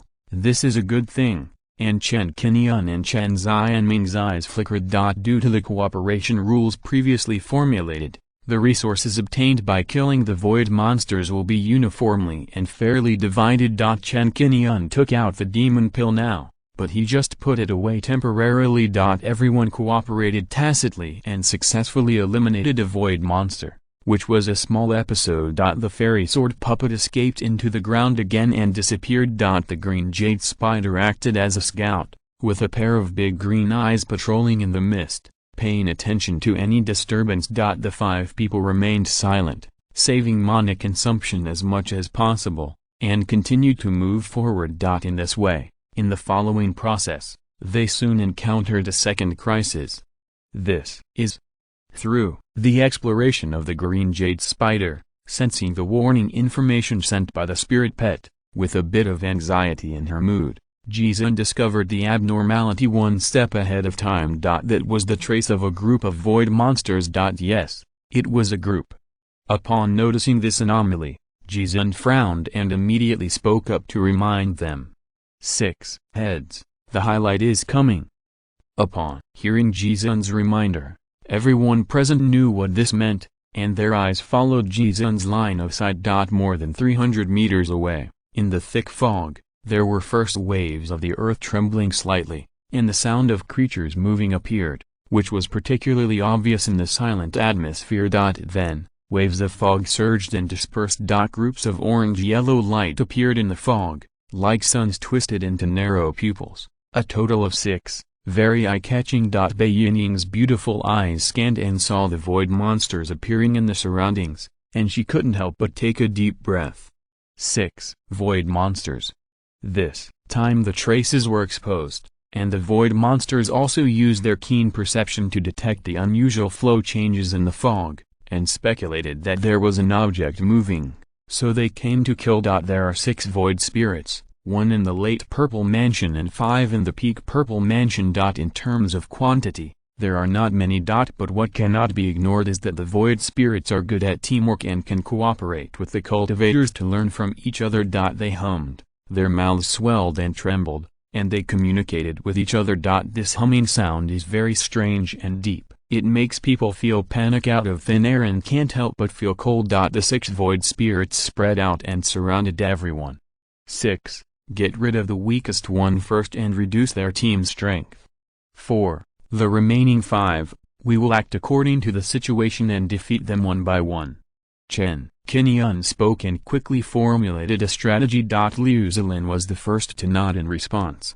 Okay, I will assist with the talisman. Bai Yingying and Jizun also nodded. Chen Xianming summoned the blazing sky sword, first locked on to the weakest void spirit, and suddenly launched an attack. Chen Qingyun summoned the pink beach blossom miasma, and the magic weapon flew out of the formation barrier, instantly gushing out streams of pink gas, which quickly rolled and spread, rendering the mist into a light gray-pink color. This was the first time Chen Qingyun used the pink peach blossom miasma in actual combat. These peach blossom miasma are highly toxic and can poison creatures of flesh and blood. Unless you take the 3rd level detoxification pill in advance, or have a detoxification treasure to protect your body. Otherwise, even if you are a purple mansion cultivator, you can't stay in these peach blossom miasma for a long time. For consideration, Chen Qingyun accurately controlled the pink peach blossom miasma to empty the internal area of the formation so that it would not be affected by the miasma. Although the entire miasma can cover an area of 20 miles, Chen Qingyun only covered a radius of 10,000 meters to save some mana as much as possible. The void monsters were all in the range of being killed by poison. They watched the poison miasma sweeping over them, not knowing what it was, and soon they were infected one by one. The poison miasma took effect and began to corrode their bodies and blood. Immediately, a void monster became unstable and showed signs of weakness. With two clangs, the fiery sky sword crossed the sky. The first sword was avoided by a void monster. The second sword was more powerful, like a meteor, bursting out with sharp sword light, cutting off the two sharp feet of the void monster. The flying sword took advantage of the victory and took off from the ground. It found the right opportunity and pierced the head of the late purple mansion void monster with one sword, winning the first battle. Chen Xianming eliminated an opponent. On the other side, Liu Zilin cooperated with Chen Qingyun, and a talisman appeared in his hand. The talisman was activated, and a sky blue light rose. After passing through the formation barrier, it released a fierce hurricane and condensed into 12 green rings. The third grade top grade, Demon Binding Talisman. This is Liu Zilin's best talisman, which can bind demon beasts and play a restraining role, and can play a good group battle effect. The effect of the Demon Binding Talisman is activated, splitting into 3 demon binding rings in a group, and the maximum limit can be expanded to 90 meters. They are in a group of 3, each heading towards the 4 void monsters. One after another, the green rings fell from the sky and immediately hit the target, and were locked on the 4 monsters invaded by the poisonous miasma. Lock. Liu Zilin continued to exert the power of the Demon Binding Talisman, and the Demon Binding Rings shrank, locking the 4 void monsters tightly and shrinking them into a ball. This Demon Binding effect can not only bind their bodies, but also temporarily block some of their demon power. Now, Liu Zilin turned her eyes and looked at Chen Qingyun, Bai Yining, Jizhen, and Chen Xianming. Okay. The 4 nodded almost at the same time, each with their own unique moves. Chen Qingyun attacked with the sword Immortal Puppet, bursting with a sword light that soared into the sky, sweeping with one sword. Chen Xianming continued to control the fiery sky sword, slashing through the air with an unstoppable force, and the flaming flying sword burst into a blazing light, and the aura reached its peak. Jizhen waved her hand, and a purple hairpin shot out. It seemed to be the weakest, but it was no problem to penetrate the top-grade magic weapon. Bai Yining sacrificed 6 formation flags, all flying towards a void monster, setting up a set of 3rd-level top-grade formations, the wind-splitting stone formation, and launching an offensive with a killing formation. Liu Zilin was not to be outdone, and also attacked with a magic weapon, controlling a silver moon blade and hitting the 5th void monster. The 5 people coordinated their attacks, each showing their magical powers. Arrays, flying swords, talismans, puppets, etc. were all put into battle. 5 different sounds were heard, all of which were attacks that touched the 5 void monsters, causing almost the same damage. Among them, the wind-splitting stone array had the greatest momentum, with 6 array flags set down, covering a void monster. A large amount of wind was generated out of thin air, full of explosive power that could tear apart the world, sweeping the fog and the void monsters to the center of the wind, tearing them into hundreds of pieces like paper. Bai Yining's arraying method was indeed commendable, and even Chen Qingyun was impressed. Chapter 561, The Fate of the World Has Been Decided. The Red Sun in the Fog. Chen Qingyun thought that if he was in such a formation, he might not be able to escape easily, and it would definitely take some effort. After the formation, Chen Xianming's flying sword and Chen Qingyun's puppet attacked. The 2 killed their opponents at the same time, and the 2 huge bodies fell to the ground with a bang. Then, it was Jizhen, and the purple hairpin magic weapon pierced the opponent's head and killed him in one blow. Finally, Liu Zilin's silver moon blade cut off the head of the last void monster in one fell swoop, completing the finishing task. 6 void monsters. Such a lineup, if Qian Daoran and Han Wu encountered it, it would be difficult to solve it without 50 or 60 moves. But among the 5 people, Chen Qingyun used the pink beach blossom miasma to control the situation, causing the 6 void monsters to fall into a poisonous state, revealing flaws, and he could decide the outcome by himself. Then, with Liu Zilin's demon-binding talisman, it was icing on the cake, which made the subsequent battles particularly easy. In fact, according to Chen Qingyun's strength, if he can use the Ice Dragon Ring control to further reduce the opponent's strength, the effect will be even better.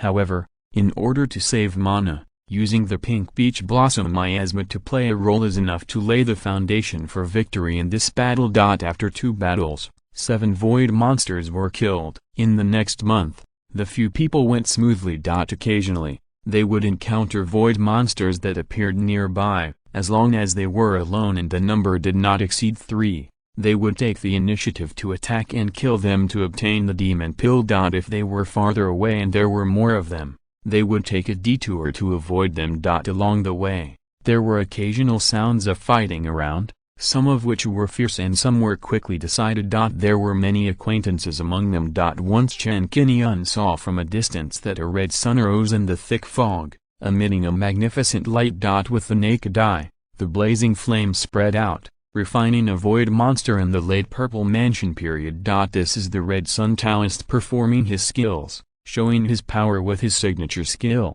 the Red Sun Treasure Mirror. The light and aura of this Red Sun are so strong that they can completely catch up with Hunyuan Qi Taoist. This time, Chen Qingyun had an intuitive understanding of the strength of the Red Sun Taoist. In the subsequent training, he should pay more attention to this Taoist friend. In addition to the Red Sun Taoist, other Taoist friends showed their magical powers in various places in the foggy area. In the east of the foggy area, Han Wu used poisonous insects to confuse and devour the void monsters. Tens of thousands of poisonous insects formed an insect fog, like a black cloud, and the sound of the insects flapping their wings almost became the only figure between heaven and earth.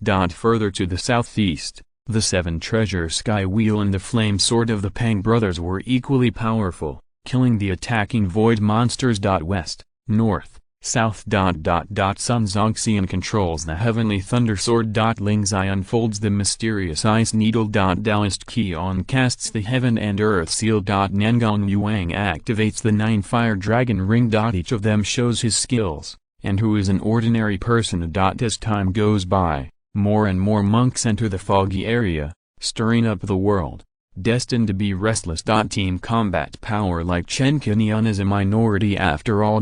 More monks are still like hunters in the forest, holding their hunting rifles tightly and moving forward cautiously. Once a threat is discovered, if there is any disturbance, whether it is a monk or a void monster, they will choose to hide on the spot or take a detour to avoid it.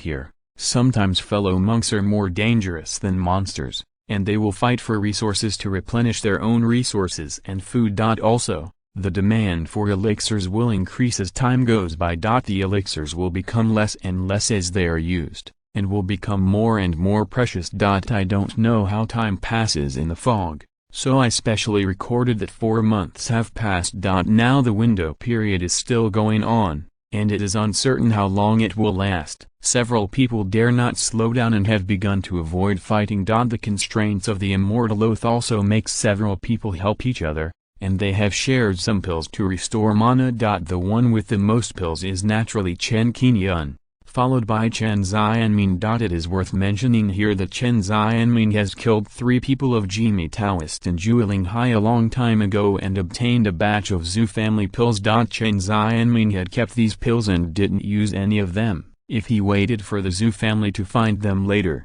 he would avoid arguing. It's just that after waiting for so long, the Zhu family didn't come, and the shelf life of the pills was limited, so it was obvious that they didn't plan to find them. If they really wanted to find them, the Chen family would buy them all with spirit stones. So, some of the blood recovering pills in this batch of pills began to work this time, and Chen Xianmin took them out and distributed them to everyone. After 4 months of travel, the 5 people consumed 88 pills each, and at most 1 pill was consumed every 2 days. Along the way, mana continued to be consumed, and they almost traveled by taking pills. Along the way, they experienced more than a dozen battles of varying sizes, and often encountered void monsters that passively launched battles, which was unavoidable. Among the 5 people, Bai Yining was the first to bear the brunt of the mana consumption. Although she had spirit stones to maintain the formation, she needed to use the Hunyuan Plate to control it. This meant that as long as the formation was turned on, mana would continue to be consumed. Even if it was a machine, the running gears would have to grind out sparks. Therefore, every 3 days, Bai Yining needed to rest and recover her mana.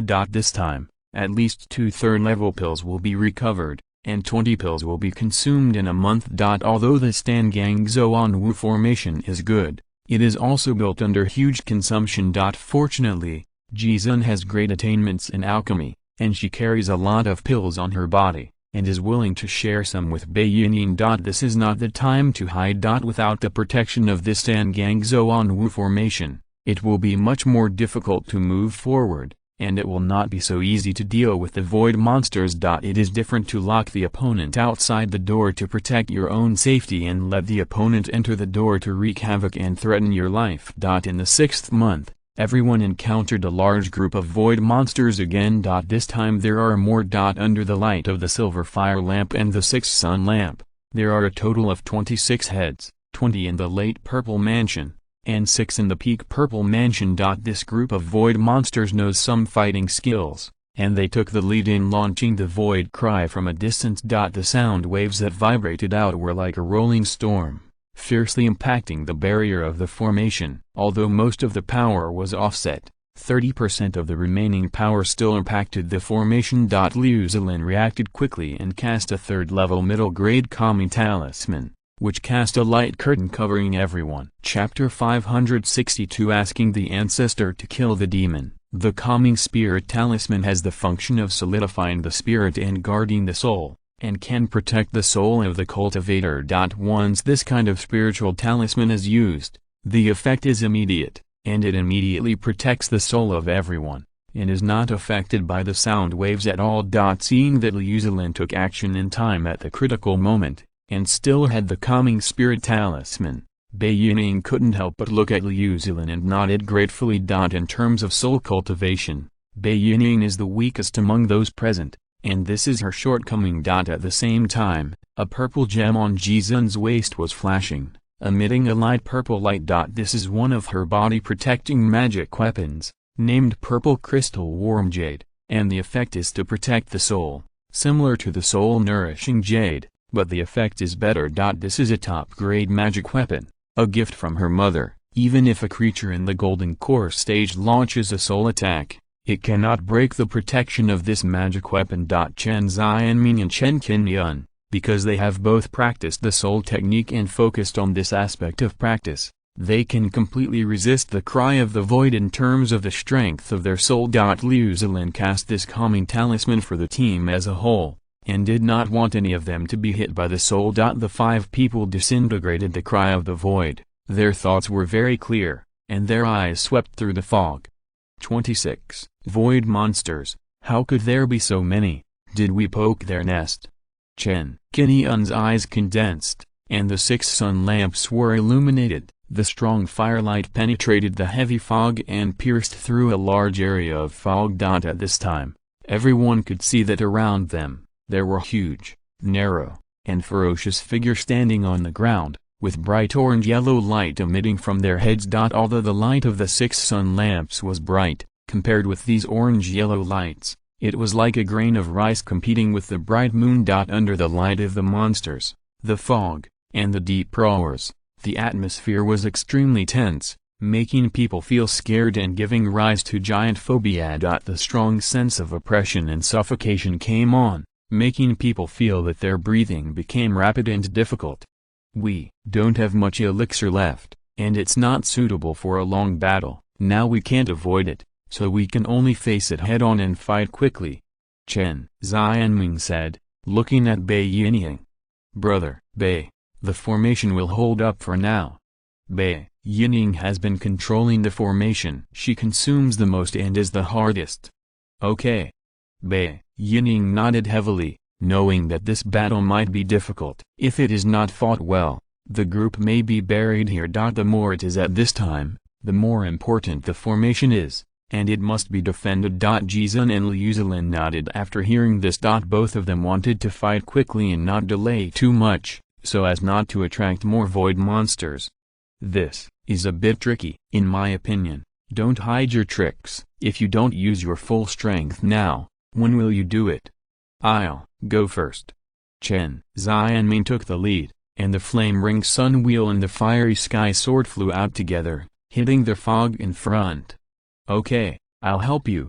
Bei Yinying's hands were surging with light, and she sacrificed a set of killing formations, the Qingguang White Tiger formation, and followed Chen Xianming. 4 formation flags flew out and quickly landed in the 4 corners, arranged outside the Qingguang Black Tortoise formation. 4 formation lights rose from the 4 formation flags, condensed and combined into a white formation, while strengthening the defense, manifesting 4 huge white tiger dharma images.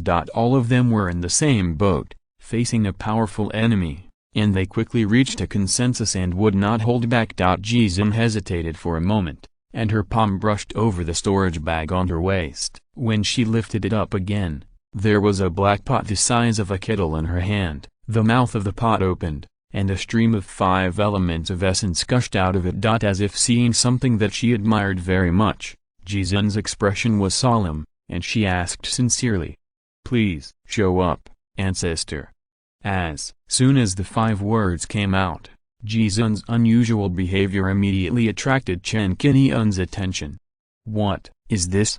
Chen Qingyun looked closely and saw that the surface of the black jar was fine, engraved with some mysterious runes, full of ancient feeling, as if it had experienced hundreds of years of wind and rain. After the lid of the black jar was opened, the 5 elements of essence continued to flow out, which was very strong and was definitely not the ordinary 5 elements of essence on the market. Chen Qingyun had used the 5 elements of essence to practice the exercises, so he could naturally recognize it at a glance, and it could be said that he was very familiar with it. This black jar contained the 5 elements of essence, which seemed to be nurturing some precious existence.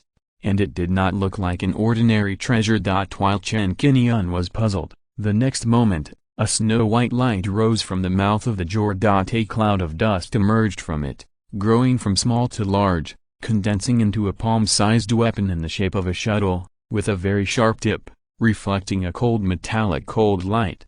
Talisman? Feeling the sharp aura emitted by this magic weapon, which was no longer like an ordinary top-grade magic weapon, Chen Qingyun subconsciously thought of a talisman. No, it's not a talisman. But soon, Chen Qingyun dismissed this idea. Because the uniqueness of the talisman, the aura is very special, and the cultivator can recognize it at a glance. And the one in front of him is not a talisman. After the appearance of this shuttle magic weapon, Jizun's face showed respect and spoke again. "Please, ancestor, kill the demon." Jizun's call again attracted Chen Qingyun's attention. Is this thing a cultivator, or is it injected with some soul-like things? Isn't this method of attacking a bit unique? Before Chen Qingyun could take a closer look, the snow-white shuttle suddenly flew out, turning into a meteor, with a burst of high-speed sonic boom, and slashed straight at the group of void monsters. "Dongshan, shuttle." Bei Yinying's voice sounded, revealing the origin of this special quasi-natal magic weapon, with a bit of envy in her eyes. "Dongshan, shuttle, is it a quasi-natal magic weapon?" Chen Qingyun didn't understand, and guessed that this thing should be a quasi-natal magic weapon. But this is not the time to think too much. Wait until this battle is won, then it will not be too late to explore. The 6 puppets of Poseidon, Fire God, Bow and Arrow, Ice, Sword Immortal, and Thunder came out together, quickly cooperated and attacked, and assisted in the battle. As soon as these 6 puppets attacked, they immediately attracted Bei Yinying's attention, and a deep surprise appeared in her eyes. 6 purple mansion puppets.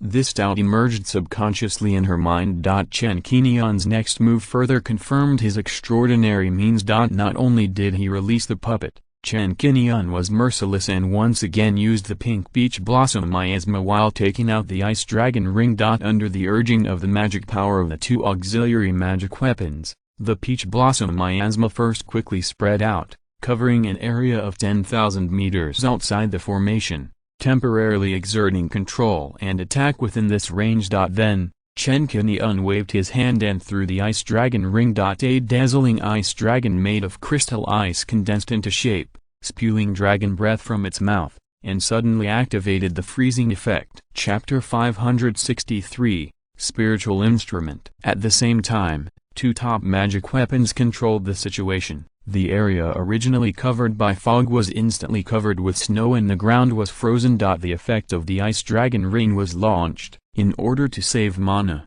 Chen Qingyun controlled it accurately. Within a radius of 10,000 meters, all the void monsters were in the frozen area, and their strength was weakened by 30%. Looking at the pink beach blossom miasma, the effects were superimposed. On the basis of weakening the opponent's combat effectiveness, the toxin effect was applied, causing the opponent to enter a short state of poisoning. The five people each took action, and Chen Qingyun and Bai Yingying's methods played the greatest advantage. The six puppets each killed an opponent and fought together. The six yang lamps in the air were bright, releasing six yang flames, sweeping forward, burning a sea of fire, and covering a void monster. The five people showed their skills, and the battle immediately entered a white-hot state. The flame ring sun wheel and the fiery sky sword took the brunt of the attack and were the first to make contributions. Together, they killed a void monster. Liu Zilin continued her offensive, and the three flame fan appeared in her hand. With a wave of her hand, the three flame true fire moved fiercely, turning a large area outside the formation into a fire area.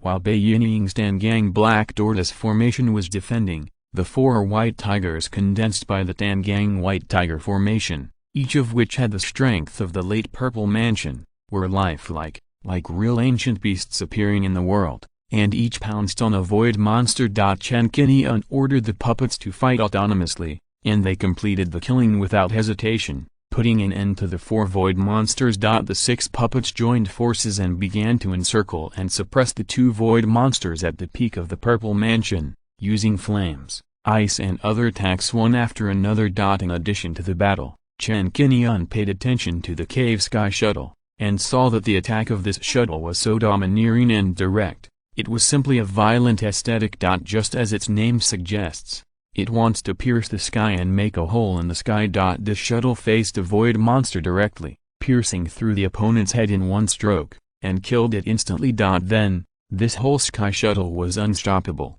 As if it had its own intelligence. It turned in the air and suddenly pierced through the heads of the second and even the third void monsters. Just one combo, and killed three void monsters. What a powerful magic weapon!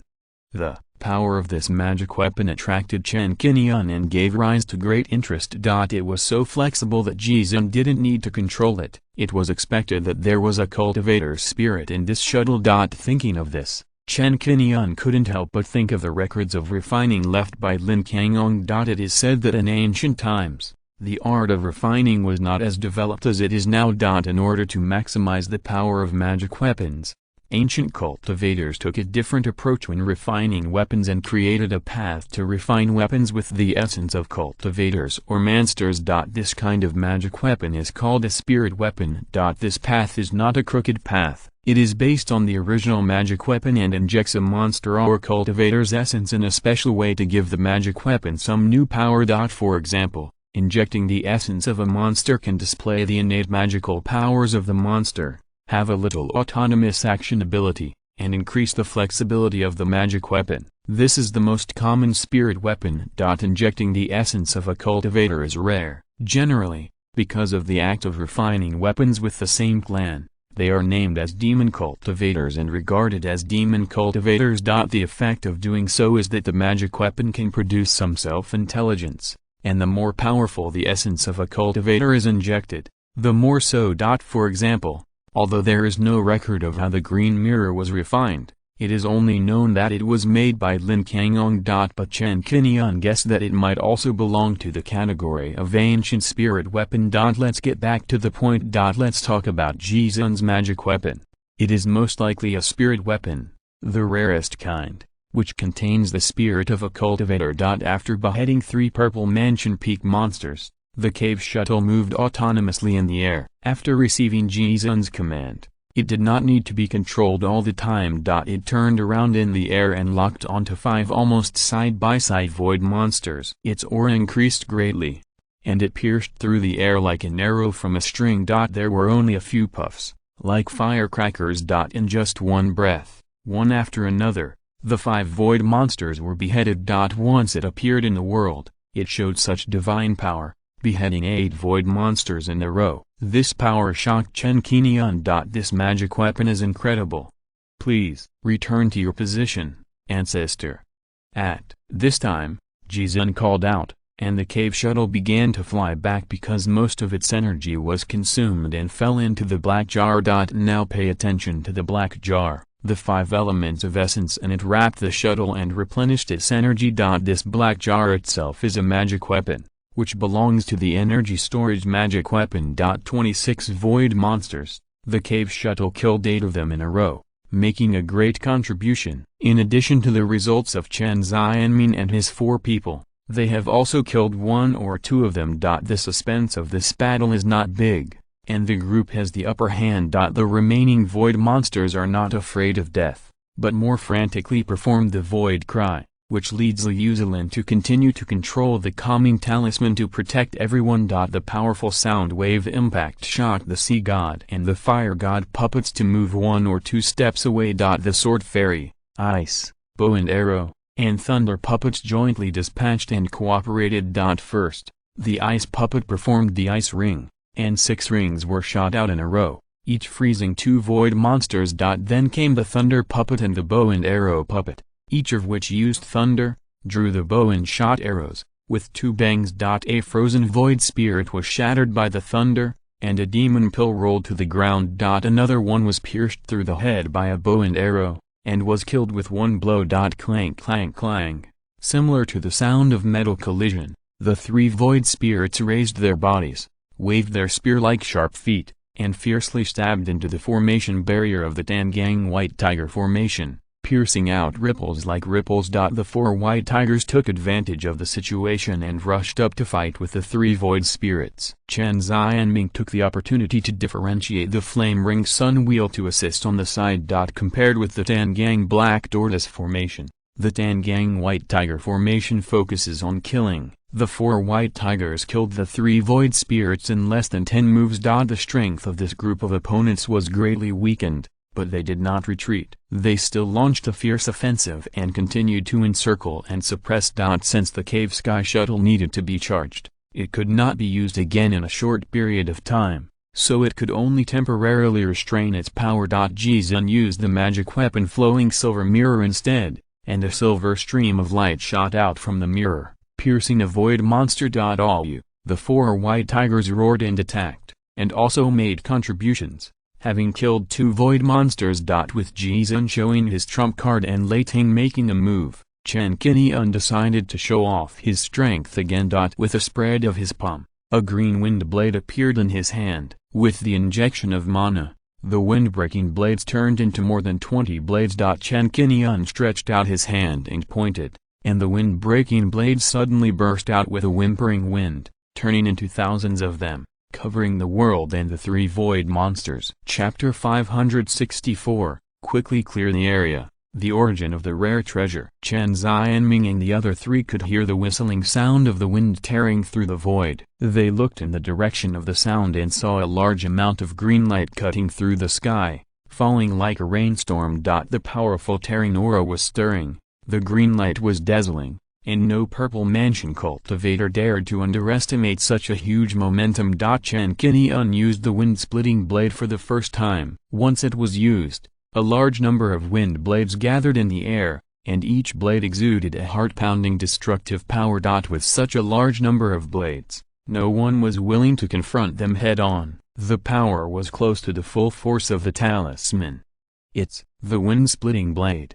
Ji Zun noticed the movement, and her beautiful eyes paused immediately, recognizing the origin of this magic weapon. Even though it was already certain that Zhu Ziheng was killed by Chen Qingyun and had long been wiped out. But at this moment, she saw Chen Qingyun using Zhu Ziheng's famous magic weapon with her own eyes, which made her unable to help but take a second look.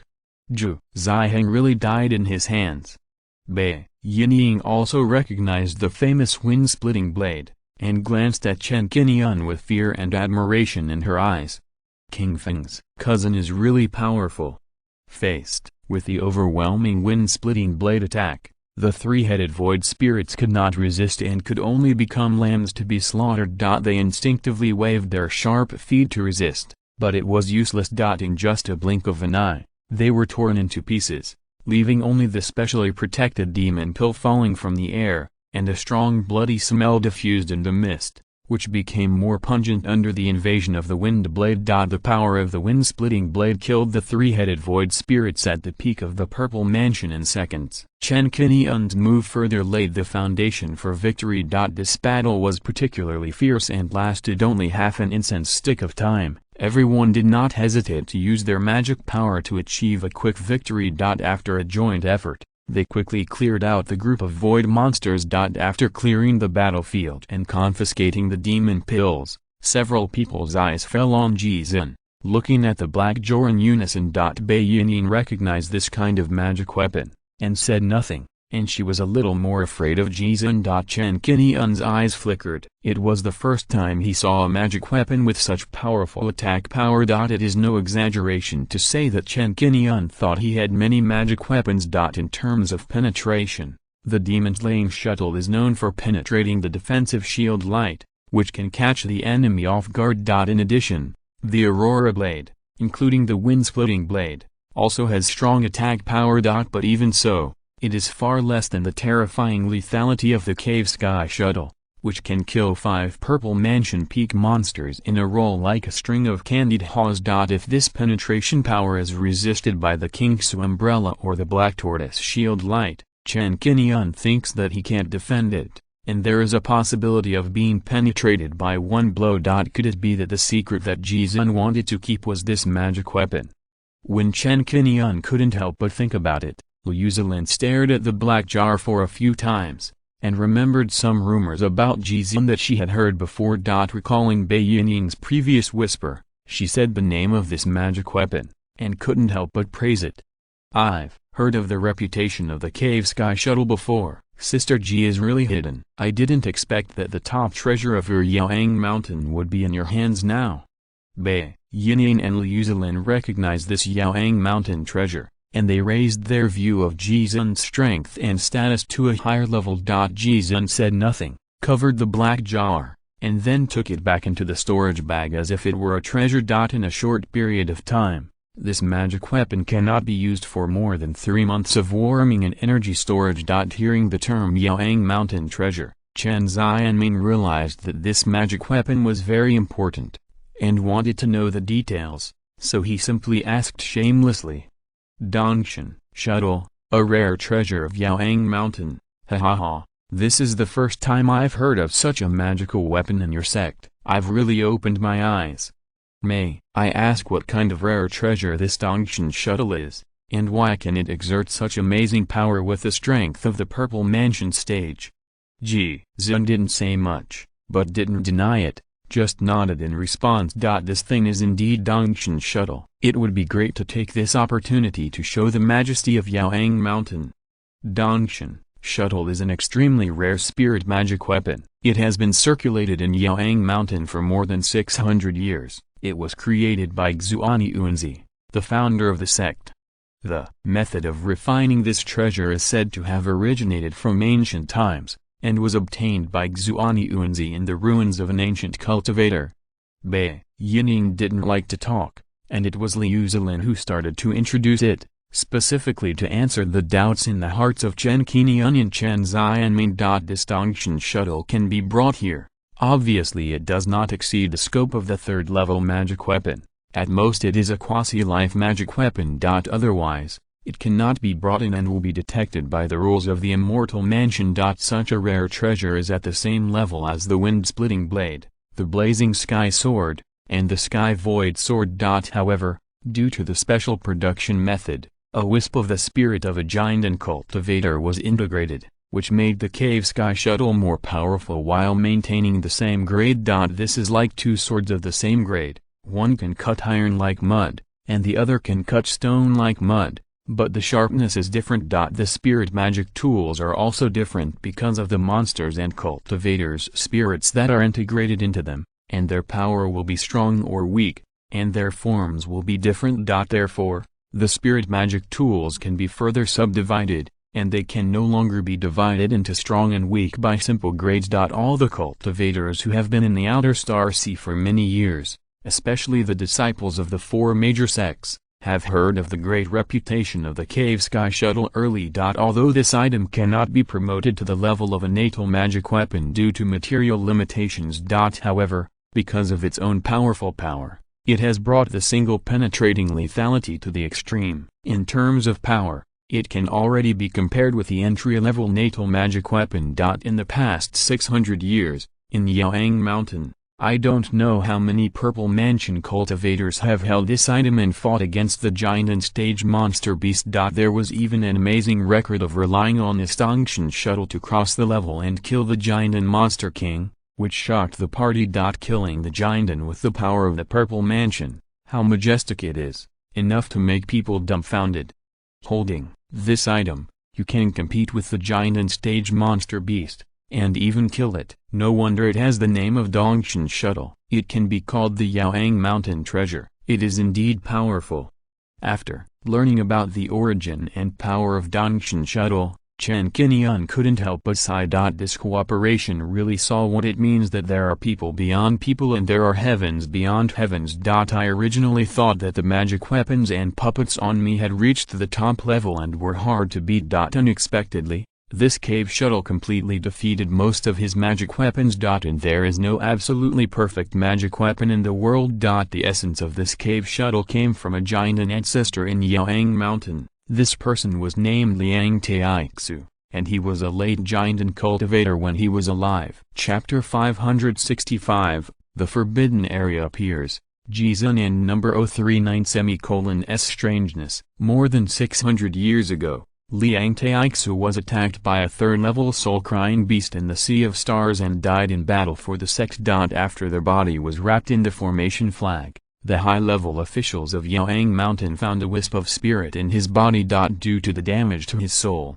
this wisp of spirit was about to be reduced to ashes and completely disappeared from the world, unable to enter reincarnation again. In order to continue the soul of this sect elder, the head of Yaoang Mountain finally asked for his consent and decided to let Zhuxiantu, the top weapon refining master in the sect at that time, refine it into a magic weapon for long-term preservation. This approach is equivalent to creating a body for him while still preserving some of his own consciousness. The existence of this wisp of consciousness allows Liang Taixu to freely control the magic weapon and move at will. As long as the magic weapon is well maintained, it is equivalent to immortality. If there is a disadvantage, it is that he can no longer take over another body, nor can he reincarnate and cultivate again. There is no way around it. Being injured by the soul-crying beast, his soul was almost devoured, which was equivalent to running out of energy and being completely exterminated from the world. Being able to survive in this way is also a good thing, at least the consciousness can be retained. In summary, the Dongshan Shuttle, a spiritual treasure, came from this. According to Zhuxiantu's ability and the adaptability of the residual soul spirit, it can only be made into a quasi-life magic weapon at most, and it can't go any further. As for the subsequent maintenance, the black can is specially made for it, which can protect this wisp of spirit from the erosion of time and continue to warm it. The role of the 5 elements of essence is to provide spiritual power to maintain. Just like mortals need to eat and drink water. The 5 elements of essence are one of the ways to warm the soul of the giant and cultivator, and some other spiritual essences of heaven and earth rarely can do this. Because the strength of the spirit is limited by the energy storage, the Dongshan Shuttle needs to be warmed for at least 3 months with the 5 elements of essence and the black can each time it is used. After the energy storage is completed, the power that can be exerted has just been seen, except for Jizun herself, who is not surprised. Everyone present is moved. Seeing this, and recalling the content of the agreement that Jizun added, it is obvious that this step has been considered long ago and the plan has been made in advance. No one can say a word about what everyone saw today. Being able to put such a rare treasure as the cave sky shuttle in Ji Zun's hands and let her bring it to the immortal mansion, there must be some tricks in it. Not necessarily to deal with fellow Taoists. Which fellow Taoist needs to be dealt with in this way? Is it against Nangong Yuang? Not necessarily. Or is there anything more powerful in this immortal mansion, so unknown that even I don't know it yet? Will it be related to the two forbidden areas? Answering a mystery, a bigger mystery emerged in his mind. Chen Qingyun couldn't help but think about it, thinking in his heart. What's the use of thinking too much now? What exactly is going on will only be revealed later. Chen Qingyun no longer thought about it. He had to pay more attention to Ji Zun's actions on the way back. This battle was just a small episode. After everyone finished packing up, they recovered their mana and continued their journey. In order to save mana, the Tangang White Tiger formation was withdrawn, and the Tangang Black Tortoise formation was used to protect them. As they almost crossed the entire fog area, they still did not dare to take it lightly for the last section of the journey. So far, the total number of monks who have entered the fog has reached 89. A total of 119 monks participated. After this period of fighting, some of them have been lost, and their belongings have enriched the pockets of those with stronger strength. All the monks who survived have taken advantage of this window period to step into the fog. According to the loss rate over the ages, about half of the manpower will be lost. So, monks who can reach the ring cloud layer are proud enough. In the last section of the journey, everyone occasionally had a few small battles, and they had cooperated very well, trying to save their mana as much as possible. These void monsters were not so much here to attack as to deliver demon pills. They moved forward in unity, and everyone played to their strengths. Although the pills were consumed a little more, there were no casualties, which was fortunate. After a few more days of travel, one day, in the distant void, a huge dark crack appeared in the mist. From a distance, it looked like a space hole was torn open by a magic weapon. Strangely, the mist surrounding this dark crack was not sucked into it at all. Instead, it was repelled, forming a vacuum zone around it. The scene was like a huge ancient demon god, grinning with a huge mouth in the abyss, which made people's hair stand on end. The more I stared at it, the more I felt that the dark crack was dangerous and had some indescribable horror. Several people looked around and listened to all directions. They noticed this strange scene at the first time and paid attention to it. Bai Yinying paused and stopped for the first time. Her beautiful eyes looked at the crack in the abyss, and then her eyes looked at Ji Zun intentionally or unintentionally. Ji Zun's purple clothes fluttered. She also stopped and stood quietly. A trace of sadness flowed on her face, but it flashed away quickly and she deliberately restrained it. Is this the entrance to the forbidden area? Chen Qingyun looked at the crack in the abyss for a while, and asked with a guess in his mind. Liu Zilin nodded. The way to enter the two forbidden areas, the Demon God Swamp and the Netherwind Valley, is to enter from such a hole. This one, from the appearance, is the entrance to the Demon God Swamp. The entrance to the two forbidden areas, although the entrance to the Yufeng Valley is also a deep crack, but it stands vertically on the ground. It's like a powerful person standing between heaven and earth, with a sword raised, cutting a hole in the space. The entrance to the Demon God Swamp is horizontal, similar in size, and easy to identify. Thinking of the dangerous degree of the two forbidden areas and the rumor, it is said that there is no return and it is a place of death. Chen Xianming acted steadily and suggested, "Let's go around this forbidden area." As soon as this was said, Liu Zilin and Bai Yinying nodded. Chen Qingyun's eyes fell on Ji Zun, and he happened to see the woman looking at him, and made a face of contemplation, as if he had something to say. At this time, Bai Yinying looked over again, landing on Ji Zun, and reminded her intentionally, "Sister Ji, it's not the right time yet." "Yeah." Ji Zun nodded gently. "Let's continue walking, just like Senior Chen said, go around." "What are they doing?" The conversation between the two women made Chen Qingyun interested, and at the same time, he was full of doubts. From the previous observation, Ji Zun's figure was not seen outside the fog area, which was a bit unusual. Then the other party took the initiative to seek cooperation, not taking the usual path. Then added a confidentiality agreement, and even revealed the trump card, the cave shuttle. Now, the strange reaction when seeing the entrance to the forbidden area, all these signs combined, all indicate that this woman is up to something. Chapter 566-King, Longevity Fruit. Chen Qingyun became increasingly confused as to whether Jizun had some connection with this forbidden area, or had the intention to enter the forbidden area. This is really wrong. Not everyone should stay away from forbidden areas, but should take a detour when they see them. It's not like anyone is so pretentious that they can kill themselves. At Jizun's level, isn't it still clear what can and cannot be done? When something goes wrong, there must be a monster. It seems that these two people know something, but they have no intention of revealing it now. The information that Zaifu, the top of the sect, can master is indeed more than what a monk from outside the sect like me needs to know. This was just a joint effort to cross the foggy area, but now it has become a bit complicated and confusing. It is getting more and more interesting. What kind of medicine is she selling in the gourd? The more I thought about it, the more something was wrong. And it was hard to ask more questions at this time. Chen Qingyun secretly paid attention, and when he looked up again, he saw Bai Yining and Jizun keeping silent and following Chen Xianming around the road. Whether the doubts in his heart can be answered, I guess Jizun will express some opinions later. After all, the confidentiality agreement signs should be more than just protecting everyone's trump card. There must be some secrets that have not been revealed.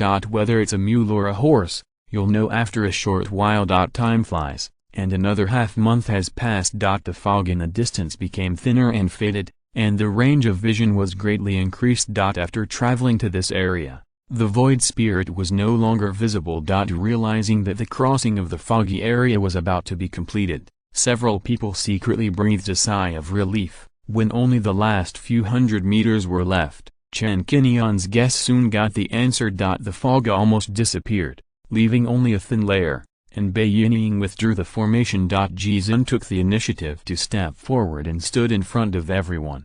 Thank you for taking care of me during this trip, otherwise my little girl might not have been able to get here safely with her own strength. When Chen Xianming heard this, he cupped his hands with a faint smile and said, Fellow Taoist Ji, please be polite to each other. I also rely on you for your great help this time.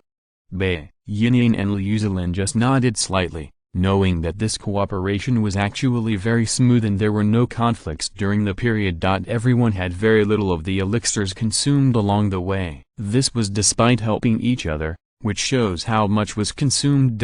Without this full cooperation, it would have been impossible to complete the crossing in more than 6 months. I am afraid that I will be wasted in the middle and buried in the mouth of the void spirit. Chen Qingyun smiled slightly but did not speak. He was waiting for Jizun to leave or stay. Is there really no new cooperation? Have something to say?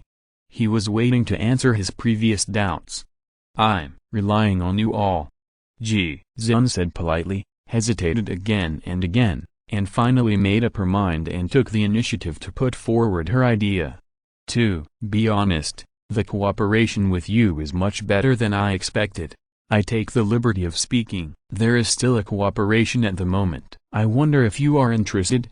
When Jizun said this, she had a solemn expression, obviously wanting to mention something very important. Bai Yining, Liu Zilin, and Chen Xianming's expressions changed at the same time, and their eyes fell on Jizun. According to the agreement, as long as you leave this foggy area, it means the end of the cooperation. At that time, no matter what is said, what is done, or what kind of trump cards are revealed, there will be no need to abide by the confidentiality agreement and there will be no restrictions. If you have something to say it quickly while this is the moment. Sure enough, here it comes. Chen Qingyun looked as usual, guessing this part, and gestured. What kind of cooperation is it? Fellow Taoist Ji might as well tell you. Jizun's eyes fell on Chen Qingyun and said with some appreciation. Fellow Taoist Chen has a lot of experience. He is able to cultivate to this point with his family's monk background. What he has seen and heard, and various opportunities have given him, he will not be inferior to me." Speaking of this, Jizun took a deep breath, looked at Chen Xiaoming and the others one by one, and spoke straight to the point without beating around the bush. "This cooperation is related to a kind of heaven and earth spiritual fruit. Everyone, have you ever heard of the great heavenly king and the immortality fruit?" Just a simple question. Chen Qingyun and the others suddenly looked at each other, and caused quite a stir in their hearts. The sky is tilted. The fruit of longevity. The great incline refers to a historical event. From the name of this longevity fruit, you can guess the function of this spiritual fruit. And they know what it is. The world is so vast that there are many wonders, and these spiritual and strange fruits are even more numerous. According to legend, before the great destruction of the ancient times, there was a sacred tree of heaven and earth that had been born in the period of chaos in this world of immortality. This tree is majestic, towering into the clouds, standing upright like a pillar of heaven and earth. It is called the longevity fruit tree, and is also called the tree of the world. This longevity fruit tree takes over the creation of heaven and earth, absorbs the essence of Taoism, and can bear a fruit of longevity every 1,000 years. Anyone who eats this fruit can instantly become an immortal and live forever. Such a heaven-defined spiritual creature was born into the world, and it was not tolerated by heaven and earth. It was fought over by immortals, demons, evil spirits and other races. Its fate was that it finally collapsed in the Great Destruction War, and was annihilated in the dust, becoming a spiritual essence of heaven and earth that only exists in the long river of history. The collapse and withering of this immortal fruit tree, accompanied by the collapse of the sky and the sinking of the earth, and the backflow of the sea water, was called the Great Sky Collapse by people in later generations. This Great Sky Collapse represents the end of the prosperous ancient era, and becomes a symbolic event of the fall and withering of an era. In later generations, the dust settled for 190 years after the Great Sky Collapse. According to historical records, the ancient immortals who lived in seclusion on the Penglai Fairy Island in the Sea of Thousand Monsters had once circulated a branch of the immortal fruit tree. The ancient immortals revived the vitality of this branch with the supreme immortal method, and finally cultivated 9 quasi-immortal fruit trees, which can be regarded as a restoration of the former glory of the immortal fruit tree. However, it is said that these 9 quasi-immortal fruit trees are all in the hands of the ancient immortals, and no great master or cultivation giant dares to snatch them from the hands of the ancient immortals. There is actually an immortal fruit tree in this secluded immortal mansion. Of course, the longevity fruit produced by this longevity fruit tree is also a kind of spiritual fruit, which coexists with the spiritual fluid of heaven and earth. There is a saying that where there is spiritual fluid of heaven and earth, longevity fruit trees may not grow. But where there is a longevity fruit tree, there must be spiritual fluid of heaven and earth. This longevity fruit tree cultivated by the ancient immortals needs 1,000 years to grow, and then absorbs the essence of spiritual fluid every 60 years to bear fruit. As long as it is not picked, it can always keep fresh. The mature longevity fruit has only one effect, that is, to increase lifespan and prolong life. For all cultivators below the giant stage, although it will not be exaggerated to eat one longevity fruit like their ancestor tree, eating one can really make you immortal. But it can also immediately increase your lifespan by a decade, that is, 60 years. A full 60 years of lifespan. What is this concept?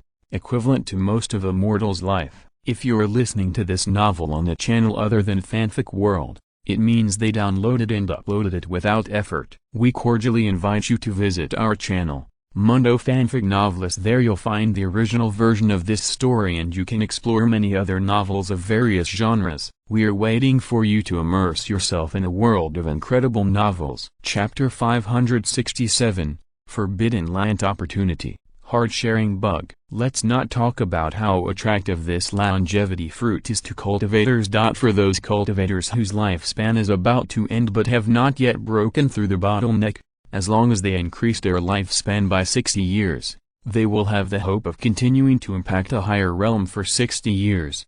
This is the opportunity to pursue the Tao. On the path of cultivating immortals, No matter how many fierce battles you experience, how hard you practice, or how firm your Tao heart is. The achievements of a cultivator in his life and what heights he can reach will be limited by his lifespan. A purple mansion cultivator generally lives for 400 years. If he focuses on some longevity techniques and takes pills that increase his lifespan, he can only live to 500 years at most. For a purple mansion cultivator, the age of 500 years at most seems long, but it is actually a bit tight for impacting the golden elixir stage. Among the many participants this time, there are more than a dozen cultivators who are 300 or 400 years old, all of whom are facing the fear of life and death because their lifespan is about to end. It is precisely because of this that in order to reach the golden core stage and prolong life, he spent all his belongings and worked hard to get a jade token from the Immortal Mansion, and obtain the qualification to participate. With such a purpose, they came to practice and compete for resources. Once the wood spirit essence and snow spirit fairy dew, the treasures of the golden core stage, appeared, the degree of fighting and competition can be imagined. Let's get back to the point, not to mention the purple mansion cultivators, even those immortal masters, thousand-year-old monsters, and demon giants. What they ultimately pursue is immortality and eternal existence in the world, right? The temptation of this longevity fruit instantly made Chen Qingyun and others breathe rapidly, and they couldn't refuse this precious opportunity. The atmosphere fell into silence, and the one who reacted most intensely was Chen Xianmin. He was the oldest among the people present, and he could deeply realize what it meant to increase his lifespan by 60 years. This is more attractive than earning tens of millions of spirit stones and obtaining treasures. Chen Qingyun was also tempted. After a moment of silence, he asked, "Where is the immortal fruit that fellow Taoist Ji mentioned?" After the great sky collapse, the immortal fruit trees almost disappeared in the 10,000 monsters sea. Only the Penglai ancient immortal clan holds 9 trees, but they never show them to the public. How could such an opportunity fall into this immortal palace?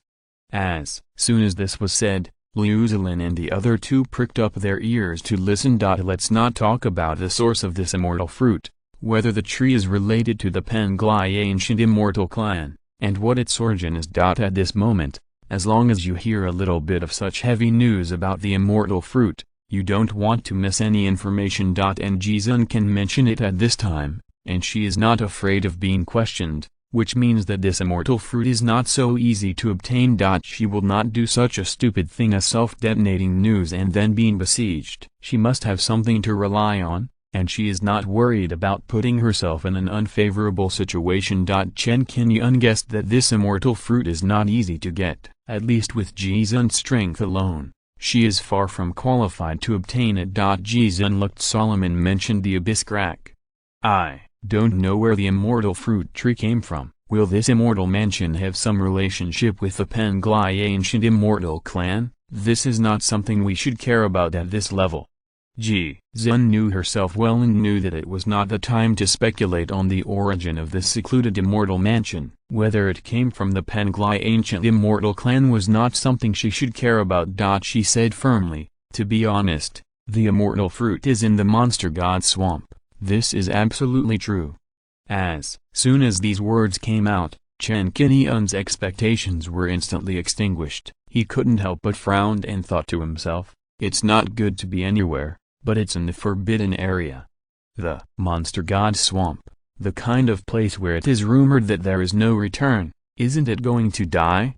Where is the immortal fruit?" What's the difference between telling him that a top treasure is in the hands of a Yuanying period cultivator? If the strength is not up to standard, it's useless to be greedy. This made Chen Qingyun wonder whether the news brought by Jizun was true or false. Or was it a deliberate trap? Bai Yinying looked thoughtful, as if she had thought of something, and soon she realized something. She asked, "Sister Ji, is the source of the news about the longevity fruit related to the last incident?" Facing Bai Yinying's question, Jizun changed the topic and looked at Bai Yinying deeply, then sighed faintly. "Sister, Bai is really well informed. Since you have guessed something, I can't keep you in suspense any longer." In the confusion of Chen Xianmin and the other two, Jizun sorted out her thoughts and began to tell the story slowly. During the last trip to the Immortal Mansion, my brother Ji-Eng entered the demon god swamp and was unfortunately killed. My brother sent me a message before he died. It was the content of this message that let me know the secret of the demon god swamp. It is indeed related to him. Hearing this, Bai Yinying recalled the rumors she had heard in the past. In the last Immortal Palace training, Ji-Eng, the leader of Yaoang Mountain, participated in it. Unfortunately, he died in the Immortal Palace in the end, and his soul lamp went out, which caused a great shock to Yaoang Mountain. As a leader of the sect, Ji-Eng's strength and talent surpassed his peers Jizun, Ran Cheng'ai, Zhu Xianglong and others. Even the older generation of Purple Palace cultivators could not catch up with him and felt ashamed of themselves. Unfortunately, God is jealous of talents. Such a person who had the most hope of condensing the golden elixir died prematurely in the Immortal Palace training 60 years ago, which made Yaoang Mountain feel a pain and hurt his muscles and bones.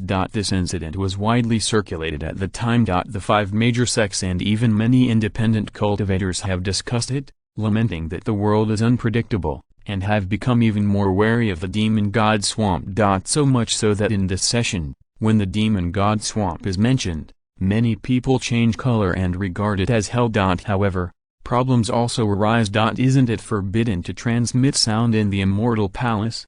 At that time, Jizun was still in Yaoang Mountain, in a closed-door period, busy with the impact of the Purple Palace Peak Realm. She did not participate in the Immortal Palace training that session, so how did she receive the news from Ji-Eng? With this doubt, Bai Yinying pondered for a while and guessed that there was a special way for Jizun and her brother to communicate. The other party's previous intention to get involved in this strangeness of the demon god swamp seemed to be really related to Ji-Eng. Then the news about the longevity fruit was told to her by Ji-Eng. Before Bai Yinying asked and confirmed this guess, Jizun took the initiative to explain it. As you all know, although the communication in this Immortal Mansion is restricted due to the formation, and it is impossible to transmit sound, there is still a way to keep in touch with the outside world. Oh, what method? Chen Xianming asked. Jizun did not hide it and said truthfully, at that time, my brother and I each had a heart-to-heart worm in our hands. Heart-to-heart worm. When they heard this name, not only Bai Yinying, but also Chen Qingyun and the other two had their eyes lit up. At this moment, they finally understood how the two brothers and sisters, one in the Immortal Mansion and the other outside, could communicate. Chapter 568 Secret Communication. This Tongxin worm, which means the heaven and earth are of one heart, is an ancient spiritual worm. It looks similar to a golden silkworm, is only the size of a thumb, and can understand human language. In terms of grade, it is only a second grade middle grade 1. Because it has no attack power, it is very weak. At most, it is like an ant, with a small mouth that bites the opponent a few times to scratch it, and has no attack power. A domestic chicken can peck it to death with one mouth, which shows how poor its combat power is. Such combat power also leads to their many natural enemies, and they are threatened everywhere, and they are almost extinct in this world. But as a second-grade spiritual worm, it is deeply loved by monks, which must be an irreplaceable and extraordinary thing. The lifespan of the Tongxin worm is just over 200 years old. Since childhood, it has grown up with one male and one female, and they are connected to each other. Whenever it gives birth to offspring, it also follows the rule of one male and one female, and there will not be one, or 3 or 5. Under this rule, after 2 concentric insects grow for 10 years, they will develop a kind of telepathy and cherish each other. This kind of telepathy can ignore space and distance, and is not affected by any means in the world of immortal cultivation. As long as one of the concentric insects dies, it will transmit the information it heard and saw before death to the other concentric insect in an instant. It is precisely because of this feature that it can ignore all obstacles that the concentric insects are loved by the majority of cultivators and regarded as the best way of communication between heaven and earth. It is worth mentioning that after receiving the message, the other concentric insect will die for love. Therefore, to achieve this kind of communication, A concentric insect can only be used once in its lifetime, which is very limited. Imagine that a pair of spiritual pets that have been cultivated with great effort will both die after completing the communication overnight. This is really a pity. This is the first time that Chen Qingyun has heard of cultivators cultivating concentric insects in his long-term cultivation. Those who can own such spiritual insects are generally giant and cultivators. Cultivation is extremely resource-intensive, and requires feeding with first and second level spiritual herbs, and at least more than 10 years of cultivation. This accumulates over time, and the appetite itself is large. You can imagine how much spiritual medicine is consumed, and ordinary immortal cultivation families cannot afford it. As for the purpose of cultivating the heart-to-heart worm, the purpose is imaginable. It must be to pass on valuable information in a special environment at certain critical moments. For example, this secluded immortal mansion is the most intuitive example. Even boldly assuming that at this time, the four of them joined forces to surround and kill Jizun here, causing the other party to die. If they really did this, it would be difficult to guarantee whether she was carrying a heart-to-heart worm. This heart-to-heart worm would also pass on what she saw and heard before her death and notify Yaoang Mountain. Just thinking about it makes me feel daunted.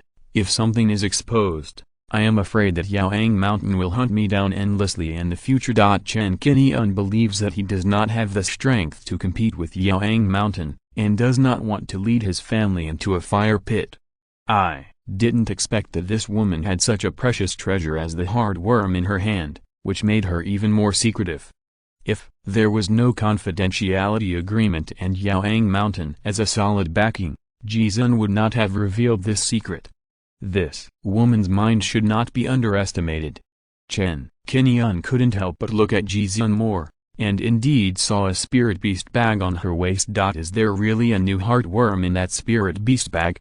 In just a few words, the conversation has reached this point. Everyone can guess the general result of what happened. The appearance of the immortal fruit in the monster god swamp has covered the secluded immortal mansion with a layer of mystery. I heard before that this immortal mansion was first discovered by Xingzan and has been under its jurisdiction until now. But I haven't heard that there is an immortal fruit tree here. Jizun can know this secret, which must be related to Ji-Sheng. Jizun's next words also confirmed everyone's guess.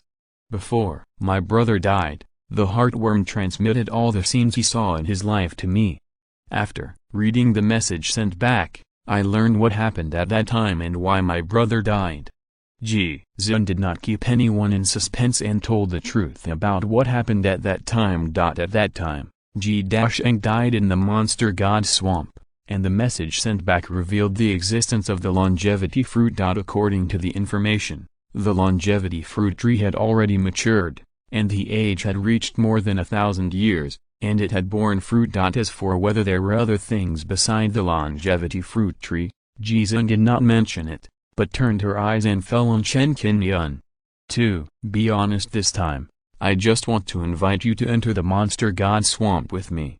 While you get the longevity fruit, I can also let my brother's bones return to their roots and bring them back to the sect for a good burial.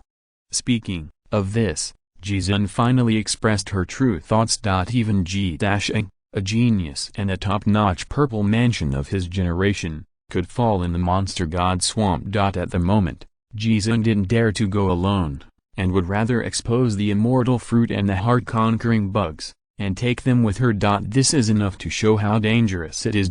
Several people thought of this and realized that this is not a joke. You can't just go there if you want to. If you don't have some skills, you might get yourself into trouble. At that time, the immortal fruit will not be as important as your life.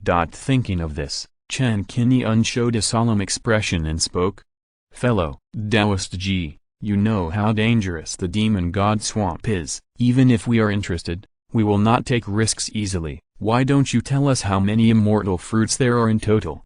This is exactly what Chen Xianming and the other two wanted to ask. The same cultivator can only take one immortal fruit at most to increase his lifespan once. If he takes a second one, it will only fill his stomach and taste something new, and it will not have any effect. Jizun stretched out her palm and showed 4 fingers. 4. This type of quasi-immortal fruit tree produces one fruit every 60 years. There are 4, which means that all the fruits have been condensed for more than 240 years. It is not known whether there are new fruits recently, but the problem comes with it. There are only 4 immortal fruits, and there are 5 of them. Chen Qingyun pondered for a while. If the benefits are not distributed evenly, it is easy to cause conflicts. Jizun will not fail to think of this. What does she mean? While thinking, Jizun continued to speak. In the message my brother sent back at that time, he saw 3 longevity fruits. Now that 60 years have passed, the 4th one must have grown. If this cooperation is successful, I don't need the longevity fruits. The 4 longevity fruits will be divided among you. I only need to bring back my brother's body, and you can help me. Chapter 569, Ice Soul Beast. Jizun's words made Bai Yining's eyes sparkle, and her eyes looking at Jizun were more intriguing. Someone could resist the temptation of the longevity fruit. Can Jizun really do what she said? Chen Xianming and the other 2 were not fools. When they heard that Jizun didn't even want the longevity fruit, but was interested in bringing back her brother's body. The other party did this either out of family affection, thinking that her brother's body was more important than the longevity fruit, or she had a treasure that was not inferior to or even surpassed the longevity fruit, so she was really not tempted. Which one it was, the 3 didn't want to go into it. Now they just wanted to know more clearly what the chance of success was to obtain the longevity fruit. This kind of resource is in front of them, and everyone wants to grab it. 4 longevity fruits, 1 for each of us. I have no objection. Chen Qingyun took the lead in expressing his opinion. If this opportunity is real, it cannot be let go. Following Chen Qingyun, Liu Zilin also nodded. Chen Xianming naturally had no objection. After all, the 3 of them were a group and had an advantage. Only Bai Yining did not respond for the time being, and kept pondering without speaking, as if she was still considering. Seeing this, Chen Qingyun smiled slightly and asked, Chen still has one thing unclear, and fellow Taoist Ji might as well solve the puzzle together. Ji Zun nodded and said, well, go ahead. Chen Qingyun asked, with such an opportunity, why are you only willing to cooperate with us? Chen Qingyun's words obviously meant to ask that Ji Zun, as the leader of Yaoang Mountain, could completely join forces with his fellow disciples to go to the monster god swamp. And there was no need to cooperate with outsiders. It can even be done secretly, and Han Wu, Nangang Yuang, and Qian Daoran can join forces to get a longevity fruit. Why not look for those people, but for them? Not only Chen Qingyun, Bai Yining and the other 2 also thought of this and waited for Jizun's answer. Jizun guessed that there would be such a question, and smiled bitterly. Nangang Yuang is arrogant. If I cooperate with him, I am afraid I will become a pawn. Han Wu and Taoist Qian are both very cunning and have their own plans. I am afraid that they will cause internal strife and ruin the good things. And, fellow Taoist Chen, you can kill Zhu Ziheng, which is enough to prove your strength. Cooperating with you is the best choice. I can be honest with you, your puppets can play a significant role in the monster god swamp. It can be said to be the key to victory. Puppets can play a key role. What is in the monster god swamp? When the 5 elements puppet was mentioned, Chen Qingyun's expression moved and he couldn't help asking. Jizun said without hiding anything, there is a formation around the longevity fruit tree. Any cultivator who steps into it can instantly trigger the formation. This formation is quite magical and can directly attack the cultivator's soul. It is the nemesis of our cultivators. I guess, unless the soul strength reaches the level of the golden core stage, or there is a top soul magic weapon to help, otherwise the chances of resisting the formation invasion are slim. It is indeed a good idea to pick the fruit with the 5 elements puppet to resist the soul attack of the formation. After all, the 5 elements puppet has no soul, it is just a cold magic weapon. As for Ji-Dasheng, his strength is higher than Jizun. Even he will die in it. It is very likely that his soul was injured by the formation, and he encountered some difficulties later. There must be no shortage of monsters in the monster god swamp. Chen Qingyun quickly sorted out and immediately agreed with Ji Zun's idea. I haven't figured out the origin of that formation yet, but I can be sure that it can only attack the souls of cultivators and spirit beasts. It has no other attack capabilities and its effect is very simple. Fellow Taoist Chen, this is why I invited you to take action. Ji Zun said seriously. After hearing this, Chen Qingyun nodded lightly. The other three people thought about it and understood that Ji Zun was right. Seeing that there was no problem on Chen Qingyun's side, Ji Zun struck while the iron was hot and continued. Another point is that you, Sister Liu, and clan leader Chen help each other. Jianfen is always united against the outside world and will not fight internally. This is also what I value. As for Sister Bei. Speaking of Bei Yining again, Ji Zun looked at Bei Yining with admiration. I have also seen Sister Bei's methods. Maybe she has a way to crack that formation. We will know when we try it. I would love to cooperate with her. The 5 people have seen each other's methods in this cooperation. If we really want to run into the demon god swamp, they are indeed the best partners. Things have progressed to this point. Recalling Ji Zun's previous actions, it seems that she had already imagined that they would continue to cooperate, so she was cautious step by step. This, Ji Zun, she made this move when she cooperated at the beginning. Chen Qingyun thought to himself. Well, everyone has common interests, so it is not impossible to cooperate. The few people discussed for a few words, and Chen Qingyun, as the leader, asked directly if he had any doubts. Next, the 4 people learned from Ji Zun that Ji Dasheng was unfortunately defeated by a 3rd-level monster after being attacked by the soul formation. There are monsters guarding the periphery of the longevity fruit, which is not unexpected. The more top-notch natural treasures are, the more monsters will breed next to them. The demon god swamp has such a name, so there is no doubt that there are demon beasts in it. What kind of demon beast is so powerful? The more Chen Xianmin listened, the more confused he became. If the danger in the demon god swamp was just a soul formation, then Ji Dasheng, as a top-level purple mansion, should have had a chance to escape after being attacked by the formation. It is impossible that he has all the skills and trump cards, but he can't even beat a monster beast. No matter how powerful the monsters here are, they can't reach the golden core stage. It's the Ice Soul Beast. Ji Zun said. The Ice Soul Beast is a 3rd-level top-grade monster beast, mastering the innate magical power of the Ice Soul Light. Once hit by the Ice Soul Light, even if it is contaminated by a little bit, any purple mansion cultivator will be instantly frozen into an ice sculpture and removed from the world. The Ice Soul Beast is worthy of its name, because it freezes not just the cultivator's body, but also the soul, and can be instantly wiped out. Several people have heard of the Ice Soul Beast. Once this monster attacks, it can freeze magic weapons and cultivators together. It is much more difficult to deal with than monsters of the same level. It is not surprising that a formation that specializes in attacking the soul, plus an ambush by the Ice Soul Beast, can kill Ji Dasheng. Chen Qingyun nodded slightly. This is the first time he has felt a fear of a 3rd-level monster. If this monster is really easy to deal with, Ji Zun would have killed it by himself, and there is no way they would get their hands on the longevity fruit. Chapter 570 Immortal Palace Jade Sword. No matter how powerful the formation is, there will be flaws and ways to break it. If you think of a way, you can always break it. But with the existence of the Ice Soul Beast, do you want to break the formation?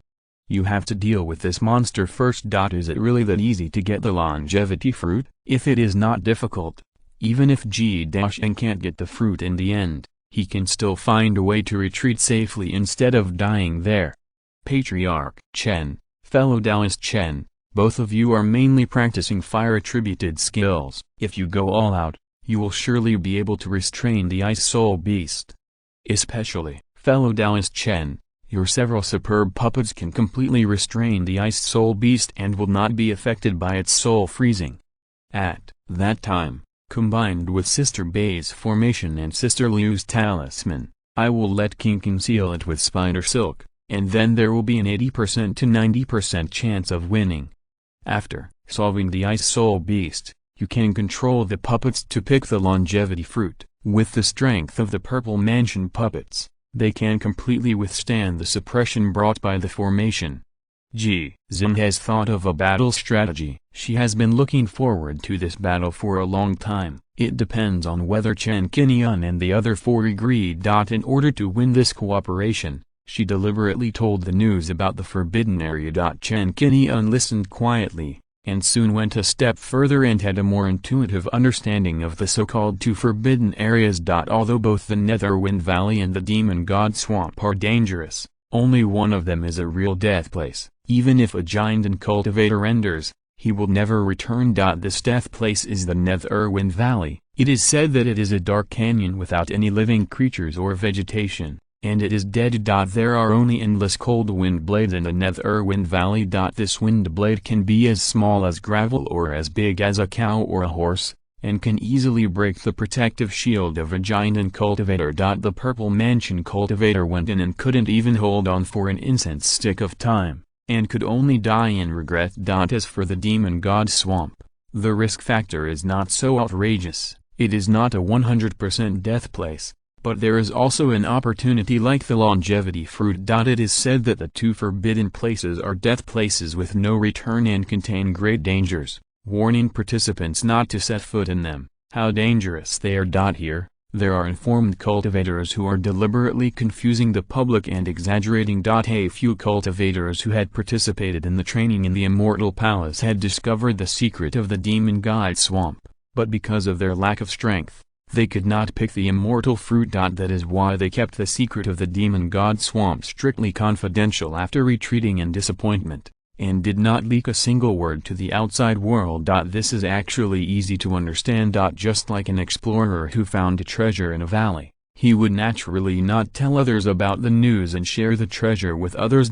Even if he shared it with relatives, friends, Taoist partners or fellow disciples, he would keep it secret from each other and not disclose it to the outside world. This also made the Demon God Swamp become a deadly place under the influence of Yufeng Valley, which made cultivators shudder at the mention of it. Those who knew the secret, such as Xin. She understood that one of the greatest opportunities of this training in the Immortal Palace was actually in the Demon God Swamp. After learning this, Chen Qingyun finally realized that it was no wonder that he had felt that these two forbidden areas were a bit abnormal before. Since they are all deadly places, the five major sects should have tried every possible way to seal them all, so as not to let their own elites die in them, right? Now it seems that the trick is here. So, that's it, two forbidden places, one real and one fake. Why didn't I think of it at the beginning? Chen Xianmin smiled bitterly when he heard it. If I don't know the truth, the longevity fruit will be taken by others, and it's not my turn to get involved. I didn't know about this before. Liu Zilin shook her head slightly, and it was also the first time she heard about it. Otherwise she would have shared this secret with Chen Qingyun a long time ago. Those who know this secret are definitely outstanding people with great backgrounds in the five major sects. For example, Jizhen, Qian Daoran, Nangang Yuang, and Sun Zongxian, who are strong people of this level, were secretly told by the heads of each sect when they obtained the Immortal Palace Jade card. As long as you participate in the training in the Immortal Mansion, you have to go to the Monster God Swamp. If you can get the longevity fruit, everyone will be happy. If you can't get it, it means you are not as good as others. This secret must be known to Sister Bei. If you don't believe it, you can ask her for confirmation. Zhen looked serious and told the truth. Indeed. Bei Yining nodded and opened her mouth to verify. Since it has been said to this point, there is nothing to hide. Before participating in this training, the Red Spirit Ancestor had revealed this secret to her. He once told her that if she had the opportunity, she could see if she could find Jizhen, Nangang Yuang and others to cooperate and go to the Monster God Swamp together to fight for the longevity fruit.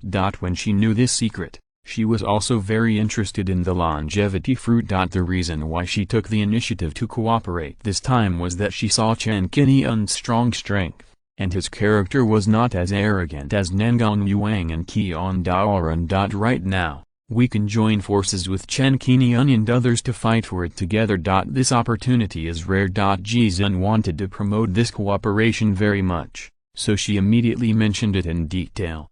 You have all seen the entrance to the Demon God Swamp before. If you enter rashly, there is a high probability that you will be strangled by the space turbulence. So, if we want to enter there, we must first go to the ring cloud layer and get the Jade Sword from the Fairy Palace guard. Jade Sword? Is this the key to enter the Demon God Swamp? Chen Xianming asked, subconsciously thinking of the Immortal Palace Jade Plate, and guessed the use of this Jade Sword. Yes.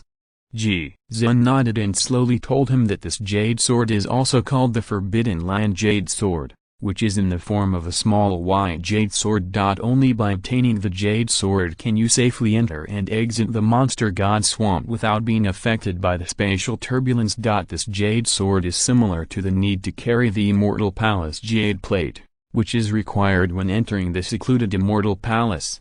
The Immortal Palace Jade Plate is the pass to enter the secluded Immortal Palace, and the Jade Sword is the key to enter the Monster God Swamp. However, a Jade Sword can only protect one cultivator entering the Monster God Swamp.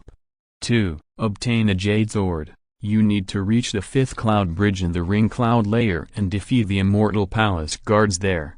Ji Zun introduced in detail that only by getting 5 Jade Swords can the 5 people resist the spatial turbulence in the abyss cracks and successfully enter the Monster God Swamp, and the same is true when they come out. As for who this Immortal Palace guard is, Chen Qingyun and the other two only know that there is such a person, whose strength has reached the peak of the Purple Palace stage, and is an opponent that must be fought when crossing the ring cloud layer. The specific situation will be known in person soon. The 5 people have their own ideas about this cooperation, so there is no need to hesitate. Chen Qingyun proposed to continue the signing of the agreement and add another content to the agreement. Chapter 571 Ring-Shaped Clouds. The content of the agreement that needs to be supplemented is the division of spoils.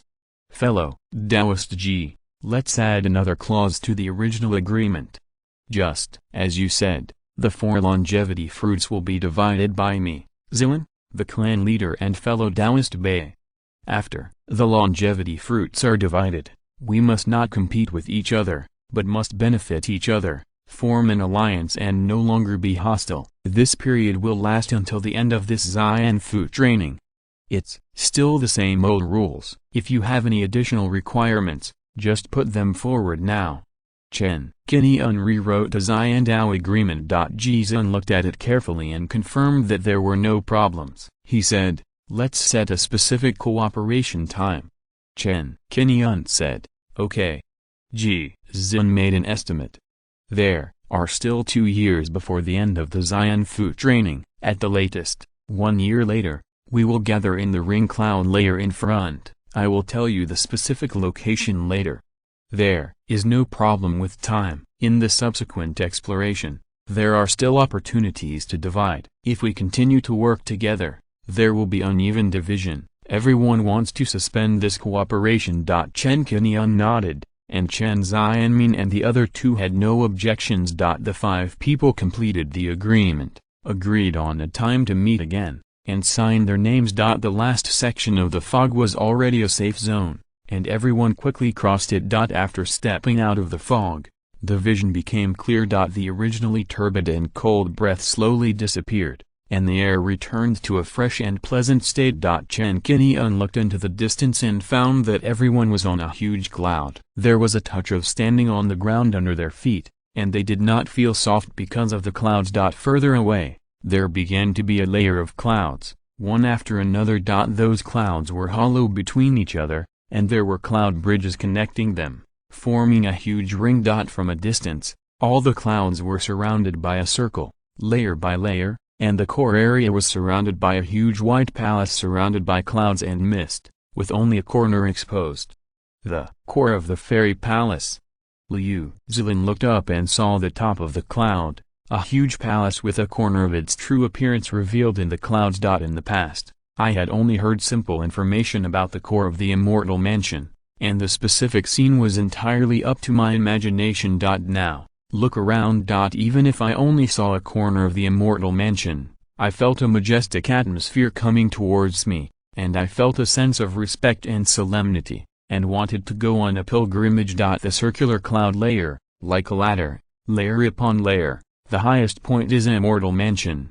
Such a scene is obvious. As long as you follow these clouds and cloud bridges step by step, you can reach the core of the Immortal Mansion directly, and you can reach the end of this journey. It feels like ascending to the 9 heavens and rising to the top. This seems simple, but in fact, throughout the ages, there are very few cultivators who can climb step by step and finally reach the Immortal Mansion area. They are completely rare. As strong as Ningguang Yuang has not officially stepped into the core of the Immortal Mansion, you can imagine how difficult it will be. What kind of treasure will be in that white Immortal Mansion? Everyone is currently unclear, and infinite reverie arises in their hearts. Being here at this moment, I felt like I had stepped into the legendary fairy palace. I felt that I was so small, just a speck of dust in the world. The ring cloud layer finally arrived. After going through all kinds of battles and hardships along the way, Chen Xianming couldn't help but sigh, and his breathing became heavy. There is a very rich spiritual energy of heaven and earth here. After experiencing the lack of spiritual energy in the foggy area, several people couldn't help but breathe heavily. There are no cultivators around, and they seem to be the first to arrive. Chen Xianming suggested to restore the mana on the spot first, and then divide the spoils. Chen Qingyun and the other 4 nodded, and began to restore the mana on the spot, greedily absorbing the rich spiritual energy around. After more than an hour, the 5 people gradually recovered. Chen Xianming took out all the spoils of the foggy area, a total of 80 demon pills. We have experienced more than a dozen battles along the way, and killed a total of 80 void monsters. According to the agreed division rules, each person has exactly 16 demon pills. Since demon pills are also divided into high quality and extreme quality ones, in order to divide them fairly, Chen Xianming cast a spell on all the demon pills to cover their auras. Then he created chaos and let everyone randomly obtain 16 pills. For the grade of the demon pills, everyone didn't really care much. They randomly picked 16 pills and put them in their storage bags. After everyone got the spoils, Jizun took the initiative to say, "Let's choose the gathering address here. See you in a year." The rules of the Immortal Mansion are quite magical. Once a cultivator crosses the fog area and absorbs the cloud aura here, he will not be attacked by void monsters again when he sets foot in the fog area again. In other words, in the subsequent experience, crossing the fog area can be unimpeded. Of course, if you have to provoke the void monsters by yourself, that's not impossible, as long as you can win, but few people are willing to do so. All 5 people know this rule, and Jizun and the other 2 will certainly not be bored enough to fight with the void monsters again. It's different for Chen Qingyun and Chen Xianming. From the perspective of great wilderness devouring demons, the 3rd-level demon pills are precious resources. 5 3rd-level demon pills can allow a peak foundation building cultivator to break through to the Purple Mansion stage. If 10 more 3rd-level pills are refined, they can be promoted to the middle stage of the Purple Mansion. If 100 3rd-level demon pills can be obtained,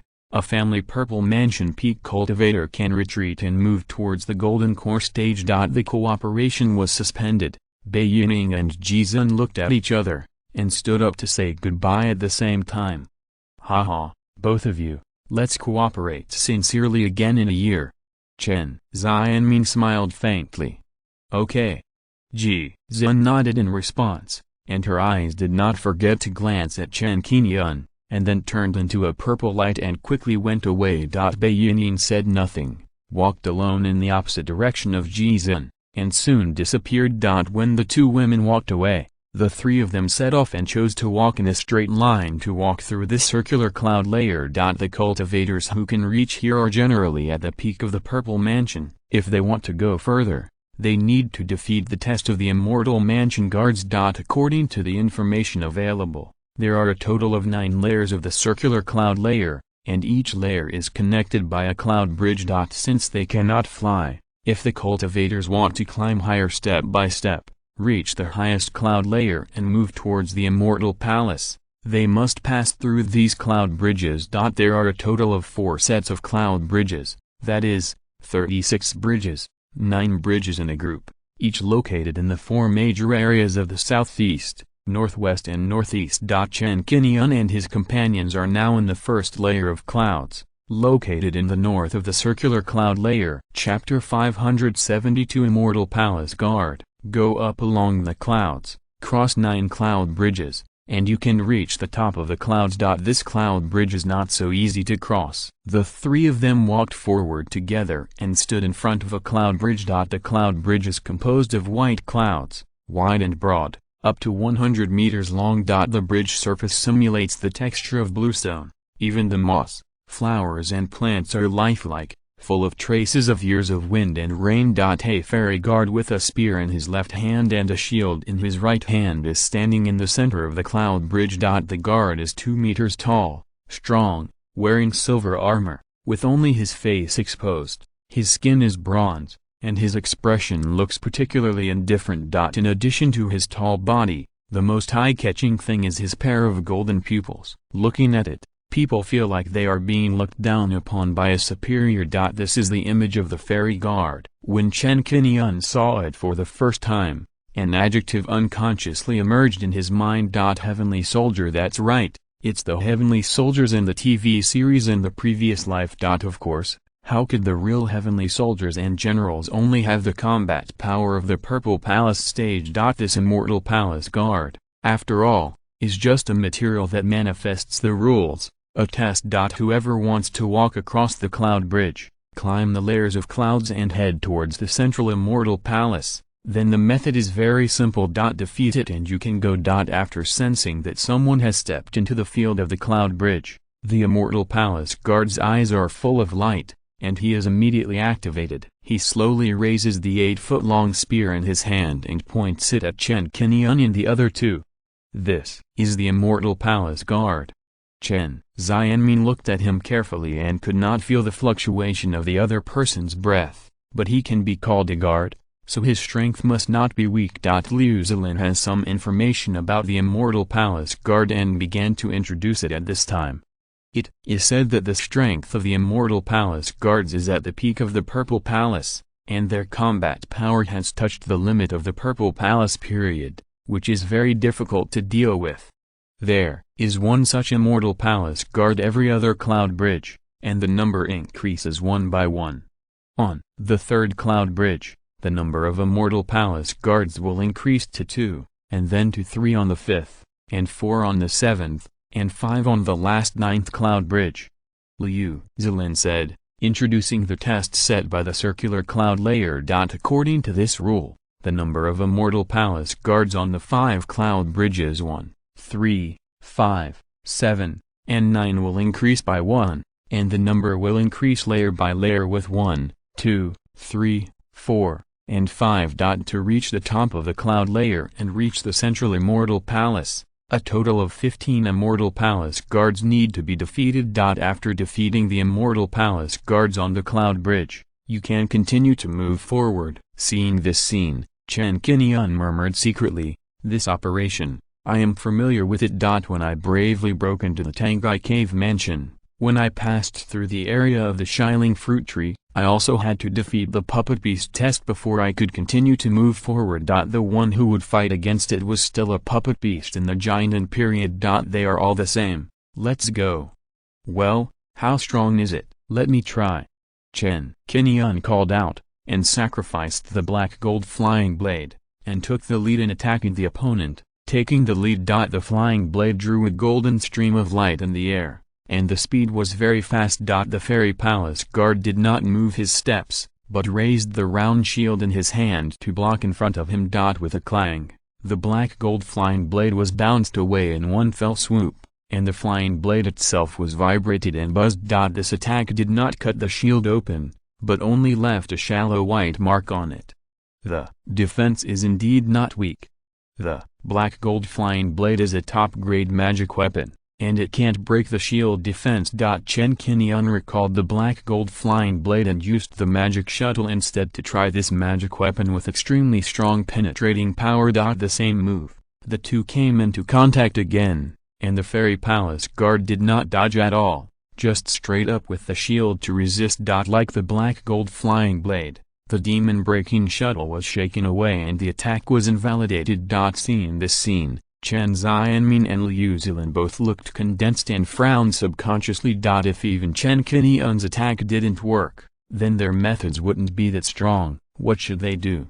Chen Qingyun changed his moves. Since the opponent liked to use a shield to protect himself, it meant that he hadn't gotten flustered yet. It was indeed a bit challenging. The Heaven Sword puppet moved out, swooped down with big strides, and started a close combat with the opponent. The same two humanoid weapons were entangled in an instant, each swinging the spear in their hands, and the Heaven Sword suddenly banged. The Heaven Sword puppet is very suitable for close combat. It swung the Heaven Sword and chopped it down, but it was firmly blocked by the opponent's spear twice. When the third sword hit it, it was blocked by the shield. Chen Qingyun found the right opportunity, and the bow and arrow puppet was ready to go. The bow in his hand was like a full moon, and he shot out a flaming arrow, which pierced through the sky with a swoosh. The Immortal Palace guard was swinging his spear to meet the slash of the heavenly sword. The arrow was extremely fast, and it hit his armpit with a bang, piercing through him. If this arrow hit a cultivator or a monster,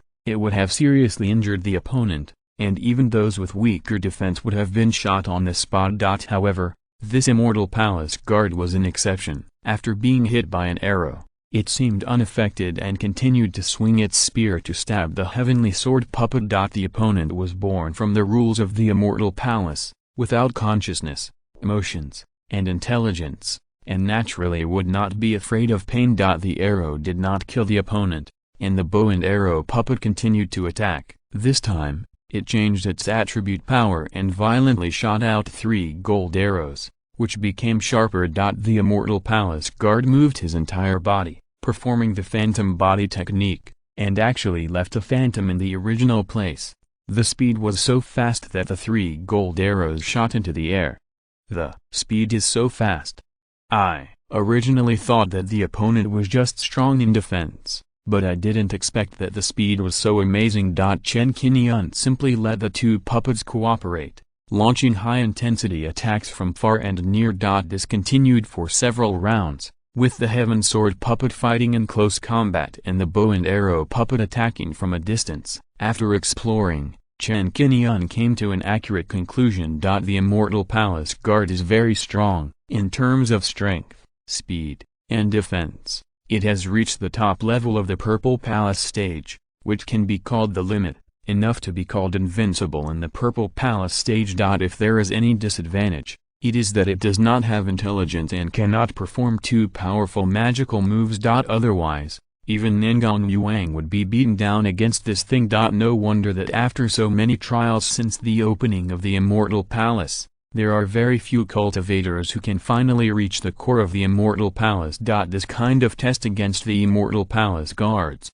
ordinary Purple Palace peak cultivators really have no chance of winning. It's difficult. If you really want to fight alone, it must be very strenuous. The most feasible way is to combine the strong, and several strong people team up to push forward. After knowing the strength of the Immortal Palace guards, Chen Qingyun asked Chen Xianming and Liu Zilin to watch temporarily to save some mana. No matter how powerful the Immortal Palace guards are, they are only one person after all, and 2 fists cannot beat 4 hands. Chen Qingyun released 4 puppets of the god of fire, ice, thunder, and sea god to join the battle, and decided to suppress with overwhelming force and push forward. Chapter 573, Pushing All the Way. The ice puppet serves as an auxiliary, using the ice ring to activate the freezing effect, while the Vulcan puppet uses fire attacks. The 2 extreme powers of ice and fire made the defenses of the Immortal Mansion guards become fragile and their movements slowed down a lot. The other 4 puppets saw the right moment and launched their own attacks. For example, if the Heavenly Sword puppet couldn't cut through the opponent's defense with one sword, then it would take a few more cuts. Poseidon's Trident, Sky Thunder, Flame, 6 different attacks were tilted in one go, all hitting the Immortal Mansion guards. Under such a fierce attack, the guards of the Immortal Palace became a living target and fell into a situation of being beaten violently. No matter how powerful it is still unable to defeat four hands with two fists. In the end, it was defeated in the 30th round and was broken into several pieces. It crashed to the ground and its body dissipated like a rain of light. A golden ray of light flew out of its head and fell straight into Chen Qingyun's body. This is the reward you get after defeating it. Chen Qingyun did not resist and allowed the sword light to flow into his lower dantian. Really?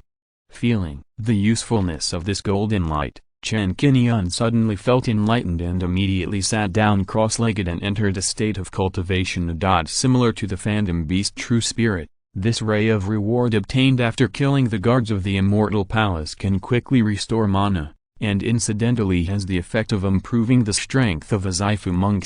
Chen Qingyun's strength has reached the peak of the Zaifu stage. This golden light does not have a great effect on him, it can only restore the mana to its original state. At the same time, the power of rules contained in the golden light also informed Chen Qingyun of the training rules here. This annular cloud layer is interconnected, running through the four major regions of southeast, northwest and northwest. It has distinct levels. If you want to climb to a higher level, you can only land from the cloud bridge. This is easy to observe. The main thing that caught Chen Qingyun's attention was the guards of the Immortal Mansion. According to the rules, the guards of the Immortal Mansion cannot be eliminated completely. After killing them on the cloud bridge, they will respawn the next day. This is typical monster NPC in a game. You can kill them all, and players can keep harvesting them and accumulating experience to upgrade. It's nothing more than that. After reaching the peak of cultivation, the benefits brought by the rewards will gradually decrease until they are gone. And all the cloud bridges are themselves a magic weapon. They are not only indestructible and will not be destroyed by the Zaifu monks, but also have their own detection functions. Just like the one Chen Qingyun is currently stepping on, walking from bottom to top.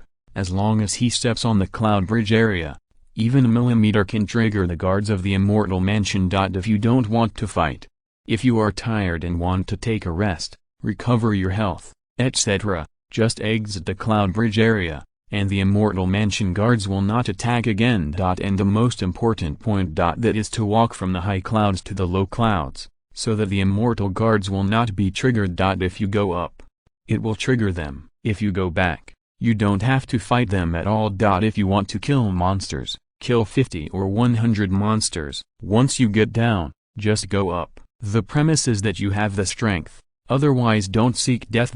What is located on the 9th layer of clouds is the escape world Immortal Mansion. What is contained in it is not revealed in the information. When Chen Xianmin saw the golden light entering his body, he made a guess and asked, "What is the golden light that just entered your body? Is it also a reward for killing?"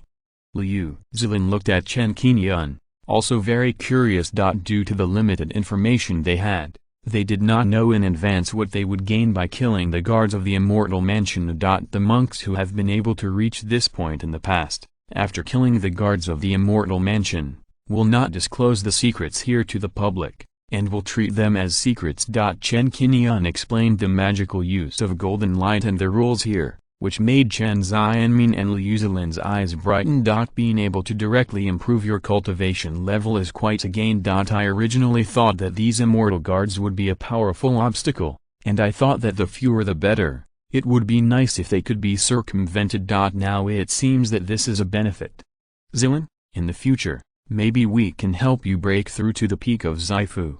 Chen Qingyun smiled slightly, and there were many Immortal Palace guards behind him. According to the power contained in the golden light, it was enough to pile up a late-stage Zaifu cultivator to the peak of Zaifu. For him and Chen Xianmin, these golden lights could only restore their mana, but could not help them break through the golden elixir stage. They were more suitable for Liu Zilin. Throughout the ages, monks who have made it this far will not miss this perfect opportunity to improve their strength. Even if you grind for 10 days and a half, you still have to have a good fight with these immortal guards. After all, as long as you win, your mana can be restored to its peak state. If you fight in a team, You can also bring the late-stage Zaifu or even the middle-stage Zaifu monks to spawn monsters and increase their cultivation. After crossing the first cloud bridge, the three of them went up together. The second cloud bridge is a rest area, and there are no immortal guards here. At the third cloud bridge, there were 2 guards in the immortal mansion, and it started to be a little difficult. According to the physique of the Zaifu monks, it is impossible to cultivate to the level of combat power of the Immortal Mansion Guard, and be invincible below the Golden Core stage in terms of speed, defense, and combat power. If this person has some wisdom, can control many magic weapons, perform magical powers, and restore blood on his own, he can directly defeat all participants. With the experience of winning for the first time, this time, Chen Qingyun directly let the 6 puppets go into battle, with Liu Zilin and Chen Xianming assisting. Liu Zilin cast 2 yellow sand talismans. When these third-level low-grade talismans were deployed, they instantly turned into 2 sandstorms and enveloped the 2 immortal guards. Then, the blazing sky sword and the 6 puppets all went into battle, attacking like crazy. The magic weapon was highly flexible, and under such a high-intensity attack, it was at most damaged, compared with life. This loss was not big. As for the puppets, they could use various 5-element spells, come and go freely, and burrow underground, which was also very flexible. If a dozen attacks could not kill the Immortal Palace guards, then 100 or 1,000 would be enough to defeat them. If any of the 3 was tired and needed to rest, they could also recover their mana on the spot, and the other 2 would continue to fight. In the end, according to this routine, when the 2 Immortal Palace guards were dying and about to fall, Chen Qingyun and Chen Xianming deliberately held back the last knife and let Liu Zilin finish the job. Whoever finally destroyed the Immortal Palace guards would get the golden light. After absorbing the 2 golden lights, Liu Zilin's mana was directly restored to its peak state, and her cultivation improved a lot. It is estimated that if I absorb 3 more golden rays, I will be able to break through to the peak of the Purple Palace. After a day of recuperation, the 3 arrived at the 5th cloud bridge, and the scene changed a little. 3 Immortal Palace guards appeared here, one of whom was wearing golden holy armor, with a more powerful and tall figure, and golden rays surging all over his body. At first glance, he looked like the leader. If you're listening to this novel on a channel other than Fanfic World, it means they downloaded and uploaded it without effort. We cordially invite you to visit our channel, Mundo Fanfic Novelist. There you'll find the original version of this story and you can explore many other novels of various genres. We're waiting for you to immerse yourself in a world of incredible novels. Chapter 574, Golden Armor Guard, Immortal Palace Jade Sword. This Immortal Palace guard in golden armor no longer holds a spear in his hand, but a halberd. The shield has also been upgraded from a silver round shape to a shield shape,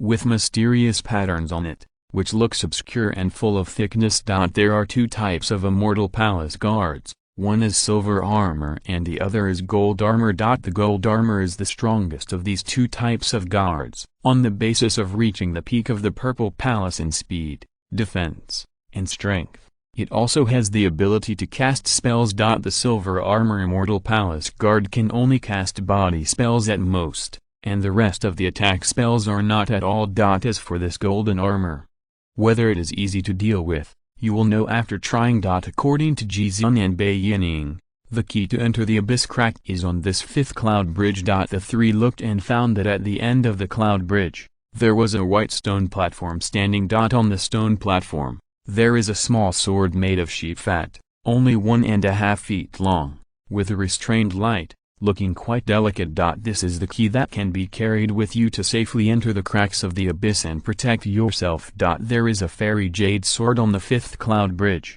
one on the 7th cloud bridge behind, one on the 9th cloud bridge, and 3 on a set of cloud bridges. There are 4 sets of cloud bridges in the 4 major areas of southeast, northwest, and 4 sets of cloud bridges. The number of fairy jade swords is 12 in total. After obtaining them, they will not be refreshed the next day. The number is limited and first come first served. You have to cross the cloud bridge and take the jade sword key. The stone platform is wrapped in a law of power, which plays a protective role. If you want to touch the key, You must first kill the 3 fairy guards, otherwise there is no possibility of getting involved. This battle is inevitable. The 3 of them have discussed countermeasures and decided to clear the 2 silver armored guards first. If you want to make up for it, it will still be Liu Zilin. Chen Qingyun speculated that the golden armor guard would gain more golden power after being killed. The chain blade puppet and the ice puppet were the first to be dispatched at the same time. The 3 chain blades hit the silver armor guard on the left. The 3 ice rings were set on the silver armor guard on the right. After the attack entered the triggering area, the 3 immortal palace guards were instantly triggered. The 2 silver armors with slightly lower strength were first bound by the chain blades and ice rings, temporarily losing their mobility. Liu Zilin and Chen Xianming's attacks followed closely, and the cold light sword and the flame ring Sun Wheel were launched from the left and right at the same time. Chen Qingyun himself set his target on the golden armor guard, and the purple sword in his hand gathered momentum and performed the sea-breaking slash in Zhuxiantu. The purple sword energy slashed diagonally, and the sword slashed fiercely on the golden armor guard, shocking the opponent to step back a few steps. But the opponent is indeed strong. According to the power of this move, it can severely injure a silver armored guard. Hitting the golden armored guard, it only cut a mark on the golden armor. A little tricky, but not much. Chen Qingyun temporarily stopped using the Jiang sword and used the magic lock instead. The lock ring flew out and turned into more than a dozen, falling down layer by layer. The golden armored guard had some combat experience and would not be captured stupidly like the other 2 companions. It was aggressive and stabbed forward with the long halberd in its hand, and a strange scene appeared in an instant. I saw more than a dozen long halberds appear in the air and collided with the magic lock from the front. The attack of this magic weapon was blocked in the air, and the powerful stabbing force caused the magic lock to explode directly. The power of the only real body lock ring was weakened by 80% to 90%. Chen Qingyun's expression condensed and he simply urged the magic lock to fly back. The sea god, the fire god, and the thunder god puppets all moved together, attacking the golden armored guard. The golden armored guard swung the halberd in his hand again, seemingly a simple attack, and instantly launched a spell slash. The 2 halberds condensed by the energy of the law were like dragons out of the sea, and the attack area covered was enough to hurt the sea god and fire god puppets. The 2 puppets turned into water streams and separated, avoiding the attack. The powerful killing aura swept over, making Chen Qingyun change color. This aura has far exceeded the wind-splitting blade, and its power is equivalent to the use of a talisman. A casual attack has such great power. Rumble. The thunder god puppet's palm thunder blasted out, and the thunder as thick as an arm slammed fiercely on the body of the golden armored guard. This lightning strike directly blew up the opponent's golden armor on the chest, revealing bronze skin. The sea god puppet seized the opportunity, turned into a human form and stood on the ground, stabbing straight with the trident in his hand. Although the attack was fast, the golden armor guard blocked it with a clang of his shield. However, there were more than 1 puppets. The fire god puppet flashed behind the golden armor guard and used the fire magic. A large area of flames roared and engulfed him. The thunder puppet attacked again, and 2 thunders roared on his palms. In a flash of lightning, he roared twice to show his power again. The golden armor guard was burned by the flames. Although his golden armor was not affected,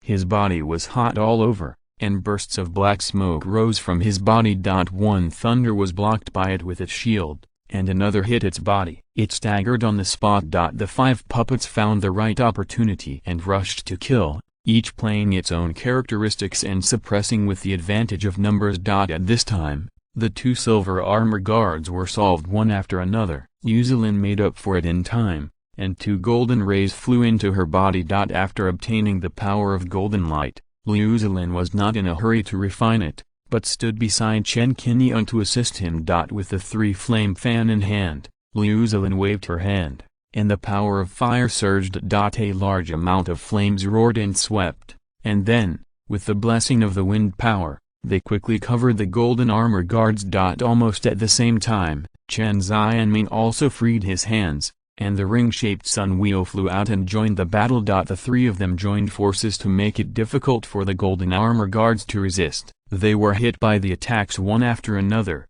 and bursts of roars burst out of their bodies. In this way, after more than a dozen rounds, the three defeated the golden armor puppet. The last knife was still played by Liu Zilin, and a bright golden light flew out and merged into Liu Zilin's body. With 3 golden lights in hand, it is expected that Liu Zilin will break through the peak of the Purple Mansion. Ha ha ha ha, good, good, with Qingyun, you are the main force, and we will assist on the side. It is not too difficult to defeat these guards.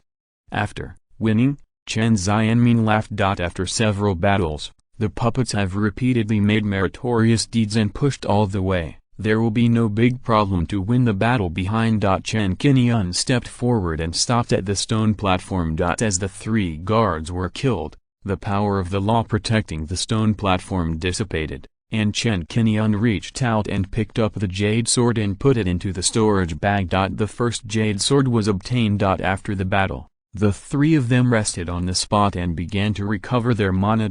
Liu Zilin refined the golden light and was the first to restore her mana to the peak state, and began to try to break through the bottleneck of the Purple Mansion peak. Seeing this, Chen Qingyun and Chen Xianmin silently began to protect the law. Chapter 575 Black Devil Flag. Time began to pass unconsciously. At the same time, more and more monks completed the challenge in the foggy area. Some were happy and some were sad, and they stepped into the ring of clouds. Everyone had already roughly understood the rules here, and began to land towards Xianqiao, deeply attracted by the unknown opportunities at the core of the Immortal Mansion. Although the cloud bridge where Chen Qingyun and the others are located has cleared out several Immortal Mansion guards. But one day passed, and new guards of the Immortal Palace were born, hindering the progress of the monks. Among these monks, those with the lowest cultivation levels are all in the later stages of Zaifu, and they are still in the bottleneck period that can break through the peak of Zaifu. As for those monks in the middle stage of Zaifu,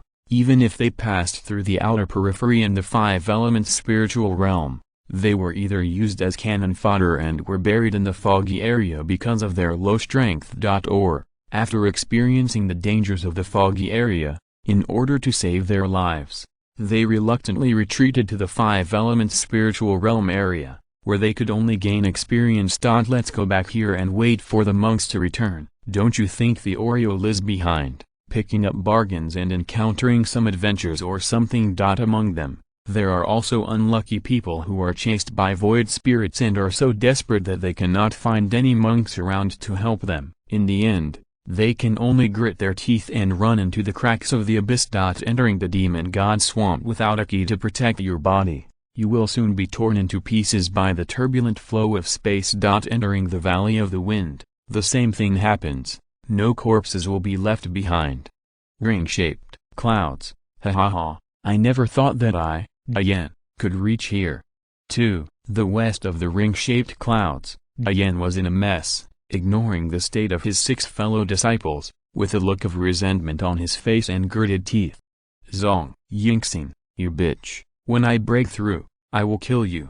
Ever since he crossed the fire spirit realm, he was hunted down by Zhong Yingxing. In order to save his life, Diane had to sacrifice the true spirit of the Phantom Beast. It turned out that things were not that simple. After Zhong Yingxing obtained the true spirit of the Phantom Beast, not only did he not let him go, he even intensified his efforts to kill him. If he hadn't been lucky enough to find his fellow disciples gathered around him and fend off Zhong Yingxing in time, there would have been no escape.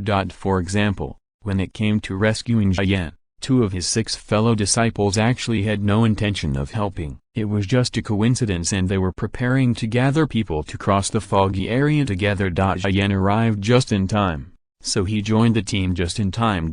Before entering the reclusive Immortal Mansion, Granny Wusu and several other giant and ancestors had told their disciples that when they wanted to cross the foggy area, it was best to form a team with their fellow disciples. No matter how fierce the competition in the Immortal Mansion is, as long as the interests and goals are consistent, there is the possibility of cooperation. Crossing the foggy area is the easiest way to win over friends to join forces. If you have any grievances, they can be resolved after you have passed through the foggy area. Faced with Yan's reaction, several of his colleagues did not speak to each other. They each bowed their hands and quickly ended the cooperation and disbanded. For the rest of the way, few people don't want to cooperate anymore. They just want to be alone and gain more benefits. There were several examples of groups like theirs that quickly disbanded after reaching the annular cloud layer, and there were even cases where they went into violence and killed people, adding insult to injury. To the north of the ring-shaped cloud layer,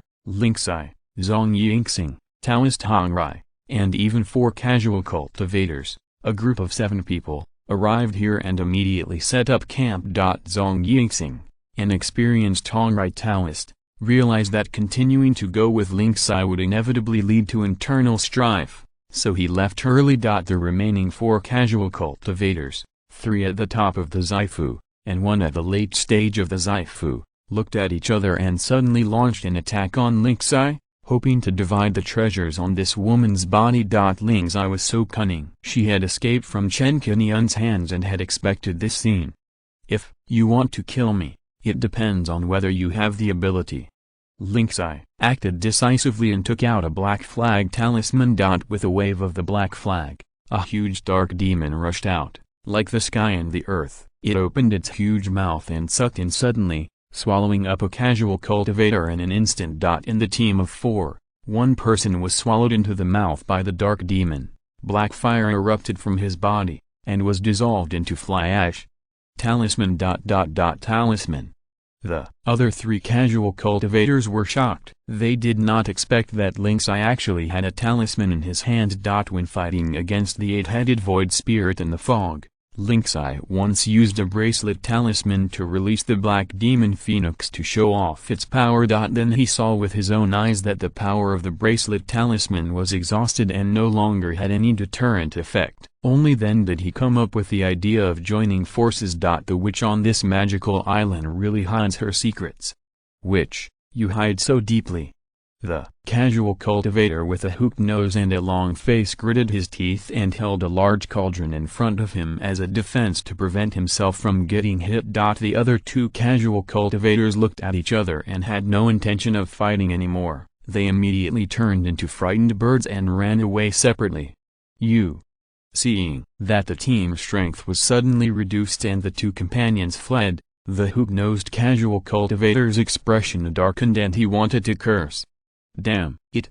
But, at this time, Linxai looked cold and waved the black demon flag. The huge dark demon pounced forward, rolling in with a strong demonic energy. Facing the attack of the talisman, the casual cultivator was shocked. He could only use the cauldron to resist, but he also had the idea of escape. He ignored the physical pain and deliberately made the cauldron fly out. In a head-on confrontation, the cauldron was bitten by the opponent, making a clicking sound. Taking this opportunity, he gritted his teeth secretly, pinched his fingers, and heard a bang. The cauldron suddenly exploded, and bursts of flames surged. You are willing to self-destruct your magic weapon? Linxai frowned, and saw that the dark evil demon was shaken a few times by the explosion, and was affected a little, but fortunately it did not dissipate. She wiped her palm across the storage bag, took out a 3rd-level top-grade lock spirit talisman and used it. The powerful spirit talisman aura was revealed, which shocked the casual cultivator. Just then, a huge cage fell from the sky and blocked his way. You capsized in the gutter.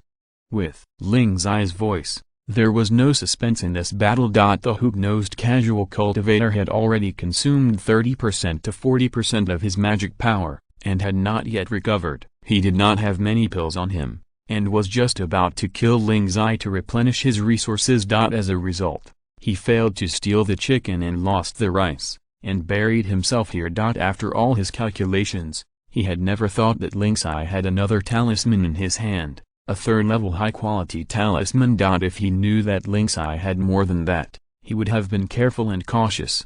Even if he had 100 courages, he would not dare to offend him. The battle lasted less than 10 rounds, and the casual cultivator finally died tragically in the mouth of the dark evil demon. His flesh and blood turned into ashes, leaving only a storage bag. The black magic flag can be used twice. This item originated from the island owner of the Phantom Demon Island who broke through the giant end stage and was specially refined for Linxai. The intention was to ensure Ling Xi's safety while coming to plunder the essence of the Purple Mansion cultivators. Its power is naturally self-evident. After killing the two casual cultivators and confiscating the storage bag, Ling Xi quickly left the battlefield and disappeared. After Ling Xi left, less than 10 breaths later, a figure came quickly and set foot here. End of this chapter. Thank you very much for reaching the end. Don't forget to like. Looking for more exclusive content and immediate access? Subscribe to our Patreon. Remember, every like, subscription, or donation encourages us to continue. Thanks to everyone. See you in the next video.